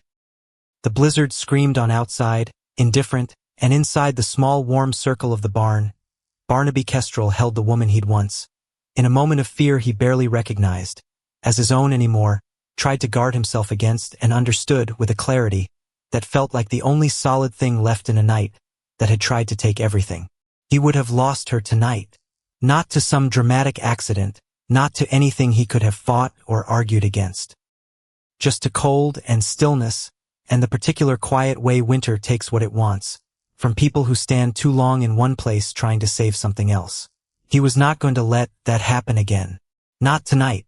Not ever, if he had any say in the matter at all. I love you, he said, the words arriving, without any of the careful consideration he usually gave to hard things, arriving instead the way true things sometimes do, all at once, and past the point of stopping them. I should have said it weeks ago. Should have said it that night dancing at the fair, except I got scared, and let the moment pass. I'm not letting this one pass too. Cordelia went very still against him, despite the shaking, despite the cold. Say it again, she said. I want to be sure I heard it right, given how badly my ears are currently working. I love you, Cordelia Ashworth. He said it clear this time, steady, the truest thing he'd ever managed to say out loud in 36 years of mostly keeping true things to himself. Whatever the letter said I wanted. This is what I actually needed. You exactly as you are, homely lie and all. She laughed, weak but real, against his chest. I love you too, Barnaby Kestrel, she said. Have for months if you want the honest truth of it. Was just waiting to see if you'd catch up. Months. He pulled back just enough to look at her face, disbelief warring with something warmer. Since when? Since you built me a bookshelf and fixed the crooked shelf without me having to ask twice. A weak, exhausted laugh. Man doesn't rebuild a shelf for a woman he doesn't already love, Barnaby, whatever he tells himself about practical arrangements. Should have said something. So should you. She leaned her head against his chest, listening to his heart still hammering fast from the night's work. We were both waiting on the other to catch up, I think. Turns out it just took a breech calf and a blizzard to force the matter. Next time, he said, holding her carefully, mindful of her cold hands. Let's find a considerably gentler way to say it. Agreed. Her voice had gone soft, with exhaustion now, the adrenaline of the crisis finally beginning to ebb. Though I can't say I regret the timing. Man doesn't often get proof, same night he says it, of exactly how much he means it. They stayed like that a long while, the calf finding its wobbly feet beside its exhausted mother. The storm still raging outside the barn walls. Two people who'd just survived something considerable finding, in the aftermath, the words that had been building between them for months finally spoken plain. Dawn came slow and gray, the storm finally spending itself sometime past 4 in the morning, leaving behind a world buried under snow. So deep the fence posts had disappeared entirely, white and silent and strange, like the whole county had been erased overnight, and would need building back up from nothing. Barnaby got Cordelia inside as soon as the worst of the wind died down, half carrying her the short distance, from barn to cabin despite her protests, that she could walk perfectly well on her own. He got her out of her frozen coat, wrapped her in every blanket the cabin owned, built the fire up higher than he'd ever built it, and sat with her hands cupped between his own long, after the worst of the shaking had passed, unwilling to let go, unwilling to trust, that the danger had fully cleared. Barnaby! Her voice had steadied some, though it still carried a rasp the cold had left behind. You can stop looking at me like I'm about to disappear. Can't help it. Not after tonight. I'm here, cold, and considerably more tired than I've ever been in my life, but here. She squeezed his hands, weak but real. Look at me. All 10 fingers accounted for. Bit of frostbite at the tips, maybe nothing that won't heal. He examined her hands anyway, careful, checking each finger the way he'd check for injury on a horse, and found what she'd promised.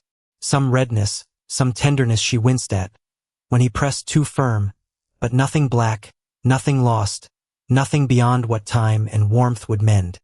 Thought I was going to lose you, he admitted, voice rough. Out there, watching your face go that color. You didn't. She said it simple, certain.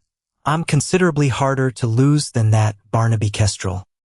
Took 30 years and a mail order letter to Kansas to prove it, but I'm not going anywhere now. He sat up with her the rest of the night, after that, unwilling to sleep, unwilling to risk closing his eyes on a night that had already tried once to take her from him, watching the fire and the window in equal measure until the black sky outside began, finally, to soften toward gray. By full light, the deadline had technically passed. Midnight had come and gone somewhere in the middle of that 53 minutes in the barn, the note's due date arriving, and departing entirely unnoticed by 2 people fighting for a calf's life in a blizzard.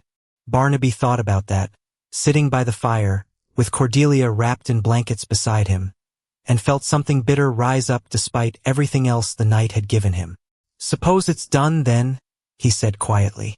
Whatever Stroud's going to do about the note. Nothing left to negotiate, just whatever comes next. Barnaby. Cordelia's voice was still hoarse, from the cold, but steady. Listen. He listened, heard, faint at first, and then unmistakable, the sound of wagons.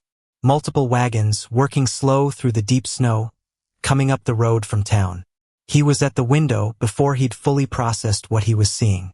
A whole line of them, 6 wagons at least, maybe more, working their way through drifts that should have made the road impassable, each one loaded with something he couldn't yet make out from this distance. "What in the world?" he said. Cordelia, wrapped in blankets, came to stand beside him at the window, and together they watched the wagons draw closer until the shapes resolved into faces Barnaby recognized. Otis Ledbetter, driving the lead wagon, his wife Martha beside him, both of them bundled, so thick against the cold they looked more like snowdrifts themselves than people. Reverend Whitfield's careful buggy somehow made it through the drifts, the Reverend himself hunched forward against wind that hadn't fully finished with the county yet.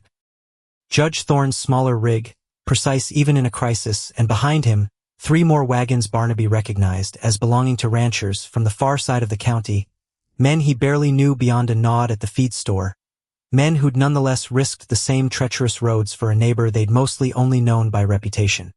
He counted 9 people total climbing down from those wagons into snow that came up past their knees in places, faces red with cold and effort, and every single one of them had come anyway. "Barnaby!" Cordelia's voice had gone thick, and when he looked at her, he saw tears standing in her eyes that had nothing to do with the cold at all. "They came through that. For us."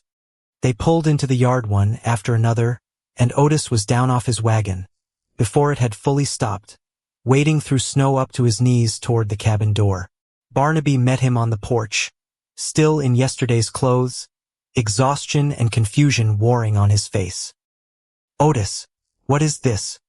"This," Otis said, breathing hard from the cold and the walk, "is a county that heard what Garrett Stroud's been planning to do to one of its own, in the dead of winter, over a piece of creek water he's been coveting, since before any of us knew why, and decided, near unanimous, that we weren't going to let it happen quiet."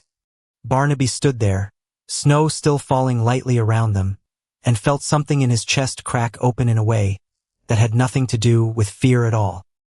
They came inside, all of them, the small cabin filling with more people than it had held at one time, since Barnaby had built it 6 years back, believing a house got built for a family that hadn't yet arrived. Coats came off, dripping melted snow, onto the floor Cordelia had scrubbed on her knees so many times over the past year, though nobody seemed to mind the mess this particular morning, least of all her. Someone, Martha most likely, had already set a pot of coffee brewing on the stove, without asking, moving through the kitchen, with the easy familiarity of a woman who'd raised 6 children, through her own hard winters, and knew exactly what a shocked, exhausted household needed most. Judge Thorne laid it out plain. Once everyone had settled, coffee passed around, the particular warm chaos of a room full of neighbors doing what neighbors do in a crisis. "Word got around back in November," he said, "about the railroad spur, about what Stroud's really after with your creek. Took some digging, some letters to a contact of mine in Topeka, but we confirmed it. Railroad's planning to survey the route come spring, and they'll need cooperation from every landowner along the line to grant right-of-way. Stroud's been counting on being the man who delivers that cooperation, the water, the whole package, in exchange for depot fees that'd make him the richest man in 3 counties. "What's that got to do with my note?" Barnaby said. "Everything," Reverend Whitfield said, from his seat near the fire. "Because a man who forecloses on a struggling neighbor in the dead of winter, over water he's coveted for his own private gain, is not a man the rest of this county's going to feel much inclined to cooperate with, come spring, when he needs every single one of us granting easements and right-of-way for that same railroad." "We wrote letters," Judge Thorne continued, "to every landowner along the likely route, laid out plain what Stroud's been doing here, and asked each one to consider what kind of neighbor they wanted controlling access to a fortune that ought to benefit the whole county, not just one man's private ambition." He allowed himself a thin, satisfied smile, got back near unanimous agreement. "Nobody grants Stroud easement on their land, unless he makes this right with you first. Full stop." Barnaby sat there, stunned, turning the whole shape of it over. "He'll lose the railroad deal entirely." He'll lose it, Thorne agreed. Unless he learns considerably better manners than he's shown you this year. How long? Cordelia asked. Has this been in motion? Since shortly after that Sunday you gave those two women what for on the church steps, Whitfield admitted, something like admiration in his voice. Word of that spread considerably faster than the arrangement with the railroad landowners did, matter of fact. Might be your own courage lit the first spark, Mrs. Ashworth, whether you knew it or not. I'm not married yet, Cordelia said, a ghost of her old dry humor surfacing despite the exhaustion. Though I suppose, after last night, the paperwork feels somewhat beside the point. That drew a soft round of laughter through the crowded room, the particular relieved laughter of people who'd driven through genuine danger and were only now safe and warm, allowing themselves to feel the fear they'd been holding at bay the whole journey.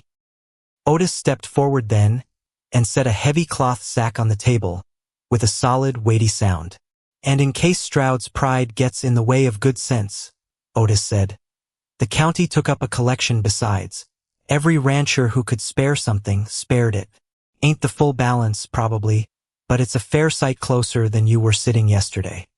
Cordelia, still wrapped in her blanket, looked around the crowded cabin, at faces that had once whispered about her behind cupped hands on a church step, now standing in her kitchen at dawn, after driving through a blizzard to bring help neither of them had dared ask for outright.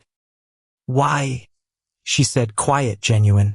Why would all of you do this? We never asked. Martha Ledbetter, the same woman who'd once demanded the biscuit recipe under false pretenses, crossed the room and took Cordelia's cold hands in her own warm ones. Because you stood on those church steps last October, Martha said, and told two gossiping women the plain truth about yourself instead of hiding from it. Because you've spent this whole year proving, quiet and steady, exactly what kind of neighbor you both are. And because this county's got a long memory for exactly two things, dear.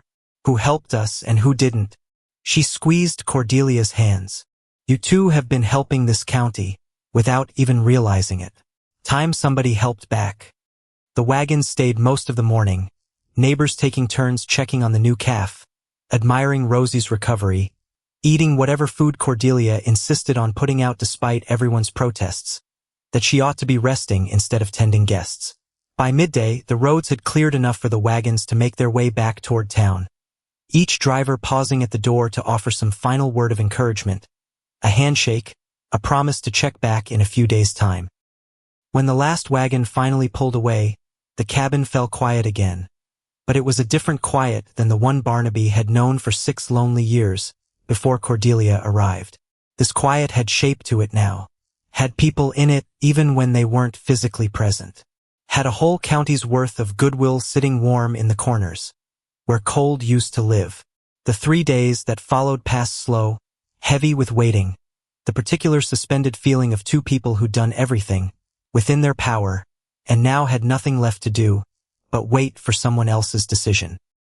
Cordelia's hands healed steady, the redness fading day by day, though she flexed her fingers more than usual those first mornings, testing them, making sure the feeling had properly returned. Barnaby caught her doing it more than once, standing at the window with her hands working slow open and closed, and each time he'd come stand behind her, wrap his own hands around hers, still them.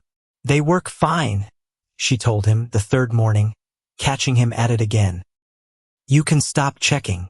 Can't help it. I know. She turned in his arms, facing him. But I need you to trust it, Barnaby. I survived. We survived.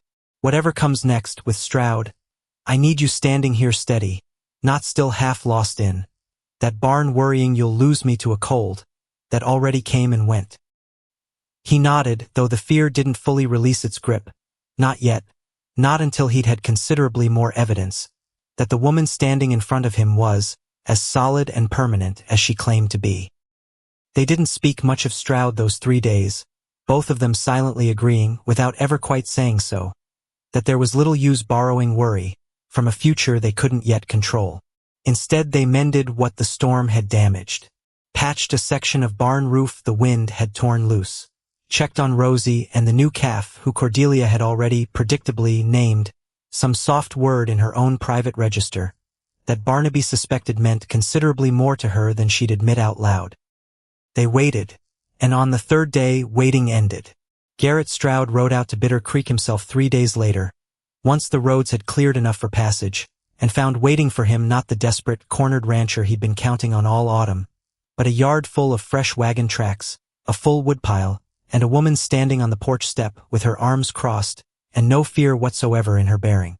He came alone this time, no wagon, just himself on horseback, and something in that choice told Barnaby, watching him approach, that the man understood exactly how much ground he'd lost since July. "Kestrel," Stroud said, climbing down slower than he had back in July, some of the easy confidence gone out of his posture. "Understand there's been some county business happening behind my back." "Understand there has," Barnaby said, coming out to stand beside Cordelia. "You know what this'll cost me. The railroad deal. Every bit of goodwill I've spent years building toward it." Stroud's voice carried none of its old smooth certainty now, something rawer underneath, a man doing damage assessment on a plan that had taken him years to build.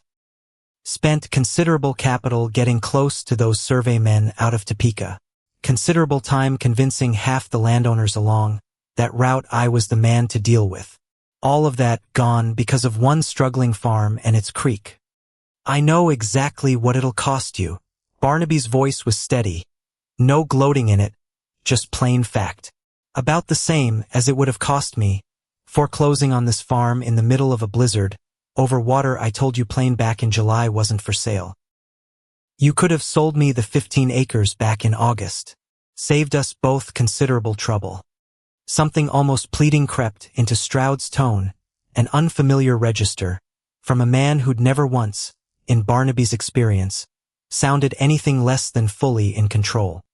"Instead, your wife stood in this yard, and told me no, plain as anything, and here we both are." "My wife," Cordelia said, stepping forward, "told you no because the answer was no, Mr. Stroud, same as it would have been whether you'd come at me alone, or asked Barnaby directly to his face like an honest man would have. You built your whole plan around catching us at our weakest, in the dead of winter, when we had the least strength left to fight you. That's not misfortune costing you the railroad deal. That's the exact consequence of the choice you made." Stroud stood there a long moment, snow crunching under his boots, as he shifted his weight, and something in his face, calculating as ever, but stripped now of its easy confidence, suggested a man doing arithmetic he didn't much care for. "You're not wrong," he admitted finally, and something about the admission seemed to cost him more than anything else he'd said that morning. "Been thinking on it, these past 3 days, more than I've thought on much of anything in years. Man builds an empire out of being the smartest fellow in every room he walks into. Gets used to believing that means he's also owed whatever he sets his sights on." A humorless laugh. County disagreed rather emphatically. "What do you want?" he said finally.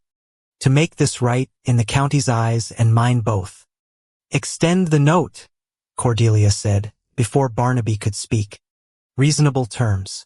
No more games about who owns the paper, no more surprise visits when you know a husband's away. And you leave Bitter Creek exactly where it sits on our land under our control, same as it's always been. That's it? No punishment, no public shaming beyond what's already happened?" "We're not interested in ruining you, Mr. Stroud," Barnaby said. "Just in being left alone to build what we're building here. You want the railroad's business bad enough to make this right? That's between you and your own conscience. We just want our land and our peace back." Stroud studied them both a long moment, something shifting behind his calculating eyes that might, in a more generous accounting, have resembled respect. "There's a piece of this I'd add," Stroud said slowly, "if you'll hear it. Not asking forgiveness, understand. Just offering it as a fact on the table." He gestured vague, toward the 15 acres along the water he'd once wanted so badly. "Water rights aside, that spur line's still coming, through this county, one way or another. Somebody's going to profit off it besides just me, now that the whole route needs cooperation, from a dozen different landowners instead of one. Might be worth your while, once the survey crews arrive in spring, to have a voice in those negotiations yourself." Man who held his ground against me might find the railroad men considerably more willing to deal fair with him than they would have with somebody easier pushed around. Barnaby hadn't expected that, and something in his face must have shown it, because Stroud allowed himself a thin, almost genuine smile. "Don't mistake it for kindness," Stroud said. "Just practical advice, from a man who's learned, rather expensively this month, the value of not underestimating his neighbors twice." "Fair terms," he said finally. "Extended note, reasonable interest, due in 3 years instead of 3 weeks. I'll have Pruitt draw up the papers by week's end." He paused, hand already back on his wagon's rail. "For what it's worth, Kestrel, I misjudged you both. Thought I was dealing with a struggling rancher and whatever plain wife he'd managed to arrange for himself. Should have looked closer." "Most people do misjudge us," Cordelia said. "Tends to work out better for us than for them." Stroud almost smiled at that, something rueful and defeated in it, and rode off down the road toward town, leaving behind him a debt that would no longer threaten to take everything, and a creek that would keep running, steady in theirs, regardless of whatever fortune the railroad eventually built around it. Barnaby stood in the yard along, while after Stroud's horse had disappeared, over the ridge, Cordelia's hand warm in his, the whole weight of the past 6 months finally, fully lifting off his chest. "It's over," he said, testing the words the way he'd tested together back on the deadline's own eve. "Actually over. It's over." Cordelia leaned her head against his shoulder. "Took a blizzard, a breech calf, and half the county driving through snow to get us here. But it's over." He turned her gently to face him, thumb tracing the fading redness still visible at her fingertips, evidence of a night he suspected he'd be replaying in quiet moments for the rest of his life. "April," he said. "Let's not wait any longer than April." "April," she agreed, and kissed him there in the yard, snow still melting slow off the barn roof, the whole farm around them finally, properly, safely theirs. Cordelia wrote to Beatrice, that same week, a letter considerably longer than her usual careful notes home, spilling out the whole extraordinary shape of the past month in a rush that surprised her once she'd finished and read it back. "Dear sister, I hardly know where to begin, so I'll simply begin at the blizzard, since everything since seems to trace back to that single terrible, wonderful night." She told Beatrice everything. The deadline, the storm, the breech calf, her hands going numb around the lantern handle. She told her, too, about the words Barnaby had said afterward, holding her against him in that freezing barn, and found herself writing it out, tearing up all over again at the memory. "He asked for Plain all those months ago," she wrote. "I've thought about that letter more this month than I have since the day I first read it laughing on your staircase. I understand now what I didn't understand then. He wasn't asking for Plain because he wanted a plain woman. He was asking because he was terrified of losing someone he might actually come to love. I gave him a woman who lied about her face and told the truth about everything else, and somewhere in the space between those two things, we built something neither of us knew enough to ask for honestly, back when we were both still so afraid. We're to be married in April," she added, near the letter's end. "I would very much like you there, sister, if you're able to make the journey. And if you find yourself, in the meantime, still teasing bachelor men about giving Mr. Pruitt down at the bank a chance, I'd encourage you to hold out instead for someone who asks the second question. You'll know him when he does." Beatrice's reply arrived 3 weeks later, full of tears smudging half the ink, and a promise, kept faithfully, to make the journey west come April. Mr. Pruitt drew up the extended note papers exactly, as promised, arriving at the farm himself the following week, with documents in hand, and an expression considerably lighter than the one he'd worn delivering the deadline news back in December. "Fair terms, same as Stroud promised," Pruitt said, laying the papers out on the kitchen table Cordelia had once used to correct Barnaby's account books. 3 years, reasonable interest, no surprises buried in the fine print. I checked it myself twice over, given everything that's happened. Barnaby read the papers carefully, Cordelia beside him doing the same, both of them checking figures, with the particular thoroughness a hard year teaches a person to bring to any document, with their name attached to it. "Looks fair," Barnaby said finally. "It is fair," Pruitt agreed. "Whatever else Stroud is, seems the county shamed him into remembering the difference between hard business and outright cruelty." He gathered his things to leave, then paused at the door. "For what it's worth, Kestrel. Watching this whole business unfold, watching the county turn out for you both the way it did, restored a piece of my own faith in banking, strange as that sounds coming from a banker. Good to remember now and again that the numbers on a ledger are only ever half the story." He left the papers signed, and the debt settled fair, and Barnaby stood a long moment at the window watching Pruitt's wagon disappear down the road, feeling, for the first time in nearly a year, the particular lightness of a man, with nothing left hanging over his head at all. April came soft and green, the way April does in Kansas, after a hard winter, the whole county seeming to exhale at once, as the frost finally broke, and the fields began their slow work of turning brown back into gold. Cordelia spent the morning of the wedding at Beatrice's borrowed room above the Mercantile, where Martha Ledbetter and 2 other women from the county had gathered, uninvited but entirely welcome, to help her dress and fuss over small details that didn't strictly need fussing over at all. Martha pinned a sprig of prairie flowers into her hair, the same variety Barnaby had once mentioned, offhand, that he liked best along the fence line come spring. "Nervous?"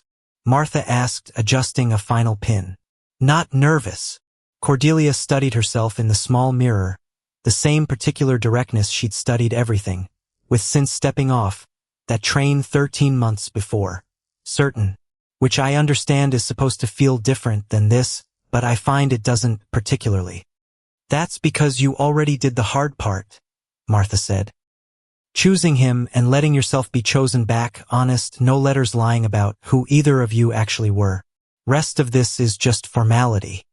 Barnaby, across town at the small room above the feed store, where he'd spent the night at Otis's insistence, on account of some superstition about grooms not seeing their brides before the ceremony, that he privately thought was foolishness, but hadn't argued against, spent his own morning considerably more nervous than he'd let anyone see. "You're pacing?" Otis observed, watching him wear a groove into the floorboards. "I'm not pacing. You're pacing." "Fine, I'm pacing." Barnaby stopped, ran a hand through hair he'd cut the day before for the occasion. "Man's allowed some nerves, marrying the smartest, stubbornest woman in Dickinson County. Man's allowed nerves marrying anybody." Otis clapped him on the shoulder. "Difference is, most men don't get nearly so lucky in who they're nervous about." The wedding was small in the sense that neither of them had wanted anything grand, though half the county showed up anyway, crowding into the Millbrook Chapel on a Saturday morning bright, with new sun, the same chapel where whispers had once traveled behind cupped hands, now filled with people who'd driven wagons through a blizzard to prove those whispers wrong. Cordelia wore blue, a dress she'd sewn herself, from cloth ordered special, from Selena, because gray, she said, was for traveling, and she was done traveling. She'd found exactly where she was going. Barnaby wore his good shirt, which was still, after everything, just his regular shirt washed and pressed, though Cordelia had added a small embroidered detail to the collar, without telling him, a single sprig of prairie flower, that she'd stitched in secret evenings the same way she'd knitted the scarf, the same way he'd carved the box. He noticed it walking down the aisle toward her, felt his throat go tight in a way he hadn't fully braced for, and understood, standing there in front of the whole congregation, that he'd stopped being nervous the moment he'd actually seen her. Reverend Whitfield kept the ceremony brief, the way both of them had asked, moving through the traditional vows, with the particular warmth of a man who'd watched this specific courtship unfold, from its strangest possible beginning to this considerably sweeter end. When the moment came for their own words, the ones Cordelia had insisted on adding, brief and plain, both of them had agreed. "I promise," Barnaby said, voice steady despite everything, "to never again ask for less than what I actually need, out of fear of losing it. I asked for plain, Cordelia, because pretty had once cost me everything. What I got instead taught me that the right person was never going to cost me anything at all. Just give and give and give, same as this county's shown us both this year." I intend to spend the rest of my life giving it back. Cordelia's eyes had gone bright, and when she spoke, her voice carried none of its usual careful composure, just plain, honest feeling. I promise, she said, to keep telling you the truth even when silence would be easier. I spent 30 years believing my face walked into every room, before I did, deciding my worth before I'd said a word. You're the first man who waited to hear the words anyway. I intend to spend the rest of my life making sure you never regret the waiting. Reverend Whitfield kept the rest of the ceremony brief, the way both of them had asked, though he couldn't resist, near the end, a small addition of his own. I've married a great many couples in this chapel, he said, looking out over the crowded pews. But I don't know that I've married two people who taught this county quite so much about what a marriage and a neighbor and a plain, honest life is actually worth. Barnaby Kestrel asked, in writing, for something homely and simple. What he got instead was a woman who corrected a judge, out-argued a land baron, and held a lantern steady through 53 minutes of the coldest night this county's seen in a decade, without once letting the flame waver. He smiled, warm and genuine. Might be there's a lesson in that, for anyone still out there writing letters about what they think they want instead of staying open to what they actually need. Otis Ledbetter, somewhere in the back pews, was heard to remark, quite audibly, that it was about time somebody said so plain. The gathering after ran long into the afternoon, tables set up outside the chapel under a sky finally, properly blue again, food brought by half the women in the county, fiddle music that had Barnaby dancing considerably better than he had at the county fair, having apparently learned something from the practice after all. Judge Thorne raised a toast that ran longer than strictly necessary. Reverend Whitfield laughed harder than anyone had ever seen him laugh, and somewhere in the middle of the afternoon, Beatrice, who'd traveled all the way from Independence for the occasion, pulled her sister aside with tears standing frank in her eyes. I laughed at you, Beatrice said. On the stairs, remember, when you first told me about that letter. I remember. I'm not laughing now. Beatrice hugged her, fierce and sudden. I've never seen you look this certain about anything in your whole life, Cordelia. Whatever that man's letter said he wanted, I'm glad to God it wasn't what he actually got. Otis found his moment to speak sometime, after the second round of pie, standing on an overturned crate, with a cup raised high, considerably less eloquent than Judge Thorne, but no less sincere for it. Known Barnaby Kestrel going on 15 years, Otis said, voice carrying easy across the gathered crowd. Watched him work that land alone longer than any man ought to work anything alone. Then this past spring watched a woman step off a train and turn his whole life clean upside down, in about the best way a life can get turned upside down. He raised his cup higher, to the letter that lied and the truth that showed up anyway. May we all be so lucky in what we ask for and so grateful for whatever we actually get instead. The crowd raised their own cups, laughing, and Barnaby caught Cordelia's eye across the gathering, both of them sharing the particular private amusement of two people who understood a joke considerably more thoroughly than anyone else present. The first dance came as evening settled soft, and gold over the fairgrounds turned wedding grounds, fiddle slowing into something gentler than the reels that had carried the afternoon. Barnaby pulled her close, considerably more confident in his steps than he'd been, that September afternoon at the county fair, and she rested her head against his shoulder, the same gesture she'd offered 100 times since, each one still carrying the particular weight of a woman who'd chosen, deliberately and completely, to stay. Remember the first dance, she murmured. You stepped on my foot twice. Improved since then. Considerably. She tilted her head up to look at him. Though I'll confess, Barnaby Kestrel, I'd have married you even if you'd never learned a single step. Some things matter considerably more than dancing. Good thing too, he said, given how long it took me to learn. They danced until the stars came out proper, the whole gathered county around them, a marriage built on a lie that had somehow become the truest thing either of them had ever known. They built a life on Bitter Creek, over the years that followed, the way people build lives, slow and steady, one season folding into the next. The first year of marriage brought its own small trials, the ordinary kind, that had nothing to do with blizzards or land barons at all. A wet spring that threatened to drown the very corn the drought had nearly killed the year before. Some cosmic joke neither of them found particularly funny at the time. A summer where Cordelia, stubborn as ever, insisted on expanding the garden despite Barnaby's gentle suggestion that she'd taken on enough already, and won the argument the way she generally did, through sheer accumulated evidence, that she was usually right about these things. The bookshelf held more books than either of them could count by the third year, letters from Beatrice arriving regular now, full of news and questions and, eventually, an invitation west, that Beatrice herself accepted, moving to Millbrook 2 years, after the wedding to be closer to a sister she'd once worried might vanish, into the plains and never write home. Beatrice took a small house near the chapel, close enough to visit twice a week, and became, over time, nearly as fixed a presence in Dickinson County as Judge Thorne or Reverend Whitfield themselves, the particular fondness the county held for her sister extending naturally to her as well. Rosie, the heifer who'd nearly cost them everything, and given them, in the same terrible night, the truest words either of them had ever spoken, went on to produce calves for 11 more years, each one strong and healthy, none of them ever again requiring quite so dramatic an entrance into the world. Cordelia kept a small private tradition every January of walking out to the barn on the anniversary of that blizzard and standing with Rosie a few quiet minutes, regardless of weather, a ritual Barnaby never questioned, and always, without being asked, gave her space for. The farm grew. 38 acres became 50 within 5 years, then 60.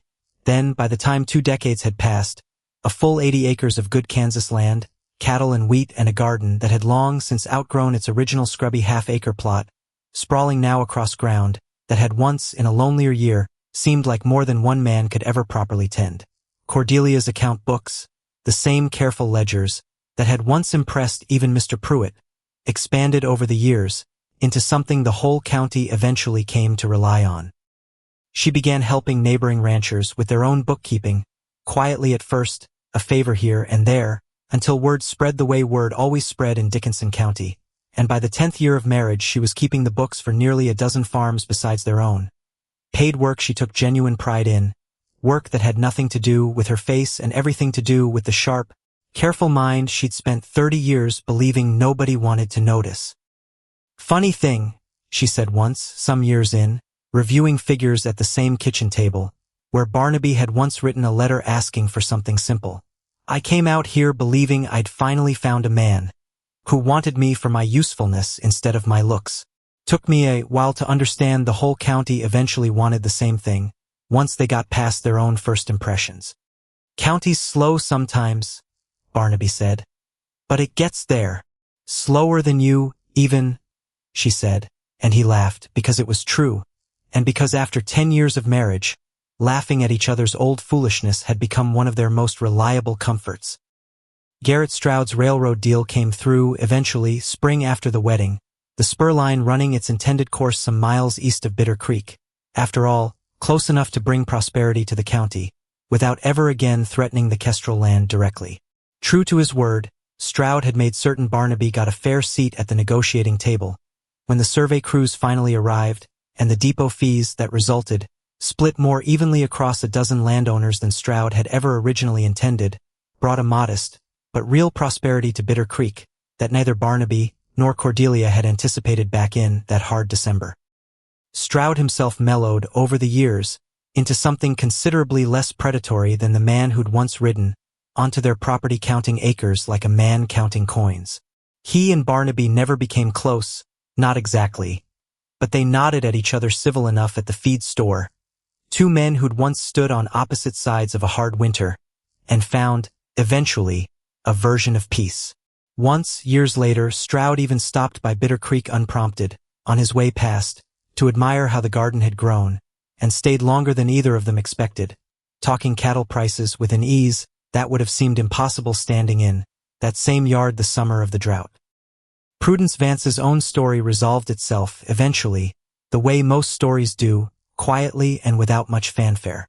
She left Thaddeus the following spring, word eventually reaching Millbrook secondhand the way most news did, and settled in Topeka with a modest inheritance from an aunt, far enough from Dickinson County, that her path and Barnaby's rarely crossed again beyond the occasional letter passed along, through her mother. She remarried some years later, a shopkeeper by all accounts, a man of considerably more modest means than Thaddeus Vance, but, according to the one letter Barnaby ever received directly from her, considerably more attentive to the actual person he'd married. Barnaby read that letter once, felt a distant, uncomplicated gladness on her behalf, and set it aside without much further thought, the old wound having closed so thoroughly by then that it barely registered as a wound at all. Glad for her, he told Cordelia, the one time the subject came up. Genuinely. Hope she found what she was actually looking for, same as I did. Took her longer to figure out what that was, Cordelia said, than it took either of us. But better late than never, I suppose, for anybody brave enough to keep looking. Judge Thorne kept his seat on the bench another 15 years, and told the story, at every opportunity, that presented itself of the night the whole county drove, through a blizzard for one of its own. He never tired of it, embellishing it a little more with each telling, until by his retirement the snow in his version had grown considerably deeper, and the wind considerably fiercer than either Barnaby or Cordelia quite remembered it being, though neither of them ever corrected him, understanding that some stories earned the right to grow in the telling. Barnaby told the story himself, sometimes, standing at the feed store counter on a slow afternoon, the way Kansas men share the things that matter most, quiet and understated, like the words cost something precious and had to be spent carefully. Wrote to that agency asking for a plain wife, he'd say, to whichever young rancher happened to be standing nearby, usually some fellow going through his own lonely stretch, his own careful arithmetic about what he thought he wanted versus what he was afraid to want. Told them ugly was welcome, homely acceptable, wasn't looking for anything complicated, understand, just wanted somebody who'd be grateful and stay. He'd pause there, letting the young man lean in, curious despite himself. Agency sent me the smartest, bravest, most contrary woman in 3 states instead. Barnaby would finish, something warm and unshakable in his voice, corrected a judge in public, ran off a land baron twice her size, held a lantern steady, through the coldest night of my life, without her hand ever once trembling, right up until the moment it mattered least. So what happened? The young man would usually ask. She turned out to be trouble, like you feared? And Barnaby Kestrel, standing in a feed store he'd walked into 1,000 times over the decades, would smile the particular smile of a man who'd once been afraid of exactly the wrong thing, and gotten, by some grace he still didn't fully understand, exactly the right one instead. Best trouble a man ever asked for by accident, he'd say. Wouldn't trade it back for anything the letter promised. Not for one single day. Cordelia had her own version of the story, told less often, usually reserved for the particular kind of moment, when a young woman found her way to Bitter Creek's kitchen table, seeking advice she hadn't quite worked up the nerve to ask for directly. There was a girl, years on, the daughter of one of the ranchers, whose books Cordelia kept, who came calling one autumn afternoon, with a courtship troubling her, a suitor who admired her face at every opportunity, and seemed, the girl confessed, uninterested in anything she actually had to say. I don't know what to do, the girl admitted, turning a teacup slow in her hands. He's kind, handsome himself, good prospects. Everyone says I'd be foolish to hesitate. Cordelia was quiet a moment, remembering, unbidden, a dinner table in Independence, a ledger, a fiancé's face gone the color of paste. Does he listen? Cordelia asked. When you talk about something that actually matters to you, not politely nodding along, actually listening the way a person listens when they're hungry to understand you better. The girl considered this a long moment. I'm not certain he's ever asked. Then you have your answer, dear, whether you want it or not. Cordelia reached across the table, covered the girl's hand with her own. I spent 30 years believing my face was the only thing men saw walking into a room. Nearly missed out on the one man patient enough to wait and hear the rest of me because I'd built such careful walls trying to protect myself from men exactly like the one you're describing now.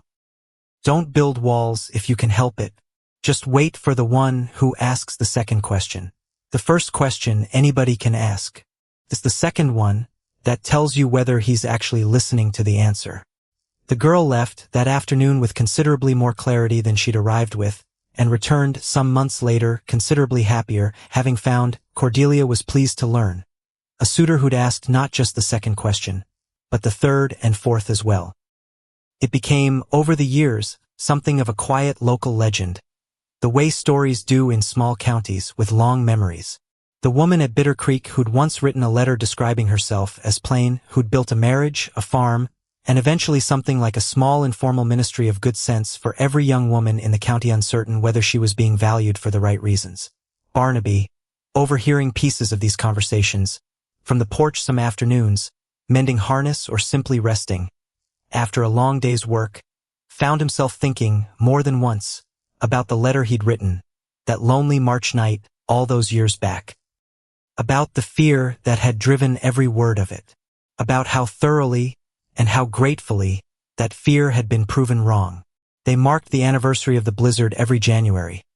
A small private tradition that grew over the years into something the whole community eventually adopted as its own. What started as Cordelia's quiet visit to Rosie in the barn became, by the 10th year, a modest gathering at the Kestrel farm each January, neighbors dropping by with coffee and stories, the particular warmth of a community remembering, together, the night it had chosen to stand for one of its own instead of looking away. Otis Ledbetter never missed one of these gatherings, not once in all the years that followed, and told the story of that blizzard drive nearly, as often as Judge Thorne told his own version, the two accounts diverging further from each other with each passing year, until neither entirely resembled what had actually happened, though both, in their own exaggerated way, carried the same true heart at their center. Martha Ledbetter brought biscuits to every gathering, made from the very pamphlet recipe Cordelia had once pretended was a family secret, the joke having long since become a genuine tradition between the two women, close friends now in a way neither could have predicted, that first awkward visit back in the spring of '78.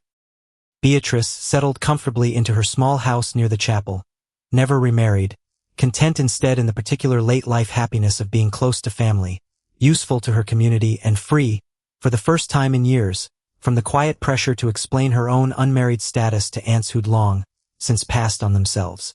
And Bitter Creek itself, the water that had nearly cost them everything, kept running, steady and clear, through drought years and wet years both, feeding cattle and crops and a garden that had grown, by the 20th year, into something considerably grander than the scrubby half-acre Cordelia had first marked out, with sticks and string on her second day in Kansas. Cordelia wrote one final letter, some years into the marriage, that she considered, of all her correspondence, the one that mattered most to send.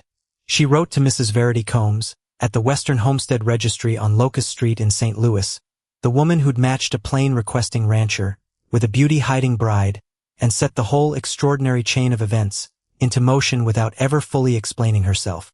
Dear Mrs. Combs, you may not remember the particulars of a match you arranged some years back, given how many such arrangements surely pass through your office in a season.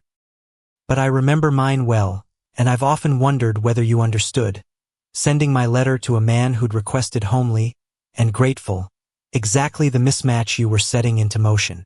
I want you to know it worked out considerably better than either of us, writing our careful dishonest letters, had any right to expect. He learned that fear makes for poor letter writing. I learned that hiding your worth doesn't protect you from being valued for it eventually, once the right person cares enough to look past what you first showed them. We built a marriage, a farm, and a whole community's worth of proof that people are rarely the plain simple thing they claim to want, nor the plain simple thing they claim to be. If you ever find yourself matching another pair of letters that seem, on their face, to be asking for entirely the wrong thing from each other, I'd encourage you to send them along anyway.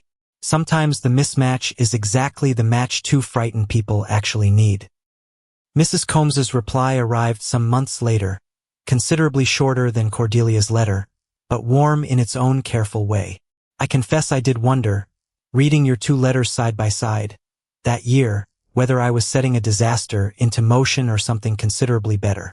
I am gratified, more than I can properly express, to learn it was the latter. Yours remains, in 11 years of this work, the match I am proudest to have made. Cordelia kept that reply in the small carved box Barnaby had given her, that first Christmas, alongside the original letter she'd written to the agency all those years back, the one describing herself as plain of face and sturdy of frame. She took both letters out, now and again on quiet evenings, and read them together, marveling at the distance between the frightened, careful woman who'd written the first one, and the woman she'd become in the years since. They grew old on Bitter Creek the way the land itself grew old, slow and weathered, and entirely at peace with the passage of seasons. Barnaby's hair went gray first, then white, and Cordelia teased him about it the same dry way she'd teased him about nearly everything else across the decades, though her own auburn had long since softened to a similar silver by the time either of them thought to notice. They sat some evenings in later years on the same porch step, where he'd once built her a bookshelf by lamplight, watching the sun go down gold and orange over land that had been once 38 uncertain acres belonging to one lonely man, and had become, over a lifetime, something neither of them had words sufficient to properly describe. Home mostly, though even that word felt, some evenings, too small for the whole of what they'd built. "Any regrets?" Cordelia asked him once, some 30 years on, her hand resting easy in his the way it had rested 1,000 evenings before this one. "About the letter, about asking for something you never actually wanted." Barnaby considered the question, with the same careful thoroughness he brought to everything hard, though the answer, by now, required no real searching at all. "Only regret," he said, "is not writing it sooner. Might have had a few more years of exactly this, if I'd been brave enough to stop being afraid a little earlier in my life." "We got the years we got," Cordelia said. "Might be that's its own kind of grace. Learning the lesson in time to actually live it, rather than simply regret not learning it sooner." He turned to look at her then, the woman who'd stepped off a train 30 years back describing herself as plain, who'd turned out to be the single most extraordinary thing that had ever walked into his careful, lonely life. "Best mistake I ever made asking for," he said. "Writing that fool letter." "Best lie I ever told," she agreed, answering it. Reverend Whitfield preached at both their eventual funerals, decades later, farther down the road than this story has any business traveling, and said at each some version of the same thing he'd said that April morning in the crowded chapel, that the truest marriages and the truest towns were built not on what people asked for in their letters, but on what they turned out to actually need, and were brave enough to accept when it finally arrived. He had asked for plain because he was afraid of losing something beautiful again. She had come because she was tired of being valued for nothing beyond her face. And what they built together on 38 acres that became 80 through drought and blizzard, and a whole county's worth of watching eyes, was the kind of life that neither of them had known enough to ask for by name. Because some things, it turned out, were too good to know to ask for. You simply had to be brave enough when they arrived anyway to let them stay.